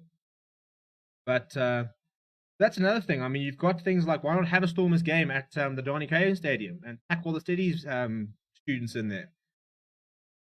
Now, there are a lot of stadiums which don't get used, and when we do, I mean, you just can't have 68,000 seater stadium for a franchise. It doesn't matter what franchise. The Bulls, no team in South Africa would fill out Ellis Park. Ooh, we've got an intercept try there from Richard Creel. That's it. The Invitational will win it. Something out of nothing. The Cheetahs just not looking particularly bright or anything, and Richard Creel has dove on that opportunity straight through the middle. Nobody ahead of him. They score, and that's it. That's game over. The Invitational, I take it all back. I predicted a big win from the Cheetahs. It's going to be a comprehensive win for the Invitational. Richard Creel, what a read. And you actually can't overemphasize how big of an effort this is. To try and put a team together. Yeah, so the Cheetahs trying to go out wide. Long pass there it was. Richard Creel read it like a book. Straight over, no issues there. But I mean, when you think of how impressive these players a week ago weren't playing with each other, probably didn't even know each other. They all met this week. They came together. They put a couple of things together, and they've looked really, really good. As Grant says, Radeba's been good today. Shows what you could do with better players around him. I would not mind West Province Stormers giving Radeba a short-term loan. Yeah, it would be an interesting decision there, especially with the Stormers obviously struggling with some fly-half issues. That's the nice thing about this game. Radeba, for me, has had a very good game. I think that both the centres have looked quite good. Cornos Smith and Shane Bolton. I thought Rudolph Smith, before he went off, was very, very good. And you can suddenly make these big statements and say, hey, look at me. You know, hand me a contract. I can do something. I don't deserve to be sitting with the juniors and sitting with the B team and call up when there's injuries. I deserve to be playing now. That's what the nice thing is about invitational games. I mean, I think of like Quacka Smith when he was brought into the Barbarians. Couldn't get a game for the Springboks. The Barbarians said, yeah, come, have a go. And he was man of the match against the All Blacks. Sean O'Farrell says, like, for example, Leinster use the RDS and the Viva, and Munster use Irish Independent Park, and the other stadium, Connacht use one stadium, but I think it's around 10,000, same with Kingspan. Yeah, I mean, I'd far rather be in a crowd of 10,000 in a 10,000-seater stadium than a crowd of 15,000 in a 68,000 stadium. You feel so small. The Stormers will never have a problem with fans. The issue in Cape Town is the price of tickets. Now with the new stadium, you can't even park close to the stadium. Yeah, that's also a massive issue. And that's what, I tell you, I get so frustrated as the Lions because, you know, we had season tickets for the last, I think 2-3 years in a row we had season tickets. And at one stage, we paid 1,000 Rand, 1,100 Rand it was, a season ticket. It included 15 matches. It was 7 home Super Rugby matches, 8 Currie Cup matches or something like that. It was about 50 matches in totals, playoff games and everything like that. You had first opportunity as well. For 1,000 Rand, it came with a jersey, which was 600 Rand anyway, and, you know, like match programs and all that kind of thing. So it was very affordable. On the other hand, going and paying like 150 Rand for a once-off game to see the Lions versus the Bulls, it's just stupid. You know, why sell one ticket for 100 when you can sell 100 tickets for 1 Rand? You know, that kind of thing. I think the price I got for Leinster match was 55 euros. Woo! Scratch that. I'm not going overseas to go watch matches. I'll continue doing it here. I mean, when I went and watched Manchester United back in 2007, it was about £85 for a ticket, and that was back then. That is the biggest problem is price of tickets. You know, why not in Ellis Park? You've got Soweto, you've got all these different things. Bus fans in, 10 rand a ticket, 10 rand at 68,000 people is a lot of money. I mean, that's $500,000. For another intercept from SA Invitational, Cheetahs were all over them. There's a high tackle from Sazi Sunday. I think they're going to go back for. So a late penalty here from the Cheetahs. But I think that's, I mean, another one. It's something that really frustrates me. As I said, if you were to put 68,000 people into Ellis Park week in, week out and charged 10 rand a ticket, you know, it's 680,000 rand. So that's still cheaper than season tickets. Yeah, but the reason I was on that story there, it was that we paid that and then we made it back into Super Rugby and suddenly the season tickets were like 3,000 rand. Now, why would it triple? For what reason must it triple? So it just frustrates me. You know, you get to the Currie Cup semi-final and now they think they can charge double for the tickets. It just pisses me off. You've got to value your fans. You've got to value your fans. You know, 10 rand, 20 rand a ticket, and put 68,000 or put 50. I mean, all unions, Kings Park. So, I mean, let's look at capacity of stadiums. So Ellis Park, I think it's about 67,000 is the official capacity. I lied, 62,000. Okay, 62,500 at Ellis Park. Okay, Kings Park is 52,000. Loftus is, I think, also sort of 50,000 mark. Could be a little bit less. 51,000, and now you've got the Cape Town Stadium, which is more. I think they're sort of towards closer to the 60 mark. Cape Town Stadium is 55,000. So all four stadiums in the country can hold over 50,000 people. Why not sell 20, 30, 40 rand tickets and pack it to the brim every week instead of having crowds of 10,000 paying 100 rand a ticket? I mean, yeah, it's just frustrating. 10 rand ticket, you'll fill Ellis Park every week. Well, exactly. And, you know, maybe you might lose out on 50,000 rand or whatever, but the atmosphere of having 68,000 people watching a local game, I mean, isn't that worth it? I've been to many home games for Leinster and Pro Rugby and Champions Cup. Yeah, I mean, I love going to watch these games. But the ticket prices are always the issue, and it always frustrates me because it's a late try from the Cheetahs, by the way. There's actually a game going on. Sorry, there wasn't much going on, to be honest. Cheetahs had a scrum. It kind of all fell apart. And they've got a late try here through, I think it's Brandon Thompson who's gone over. So the Cheetahs will score a late consolation try, but the SA Invitational, Toyota Invitational take a bow because they've come together. They've been thrown together, a whole bunch of players who can't make it at their unions, can't find game time, and they've gone and beaten the Cheetahs, which is a huge statement. A bit embarrassing, it has to be said, for the Cheetahs to have lost this game, considering that they reckon they should be ahead of some of the other ones. But yeah, it was a great game. Nice and high scoring, some very good moments, and it was just good to watch rugby. And thank you for coming and hanging out. It's always good to be live. We'll be back with Rainbow Cup. I might not be live on Friday for the Stormers versus Bulls game. I'm trying to see if Chong, who's often on the channel and stuff like that for things, he might be stepping in to do a watch along. We're going to try and confirm that. I'm not available on Friday night, but we will be back on Saturday definitely for the Lions versus Sharks game. So we will be live for that. We'll obviously do a wrap up of this game, and we'll start doing previews and stuff for the Rainbow Cup next weekend, where we can continue discussions like this ludicrous ticket prices. I mean, look at the blooming block test. I mean, British and Irish Lions, and I was going to pay 1,100 rand for like Category 2 tickets or something. Anyway, thank you very much for tuning in. Enjoy the rest of your weekend. There's some Rainbow Cup action tonight if people are looking for some more rugby. If you're a football fan, there's also a Champions League final. If you're a football fan, feel free to go and follow my personal YouTube at Stevie P. Yeah, apart from that, enjoy the weekend, and I'll chat to you guys in a week.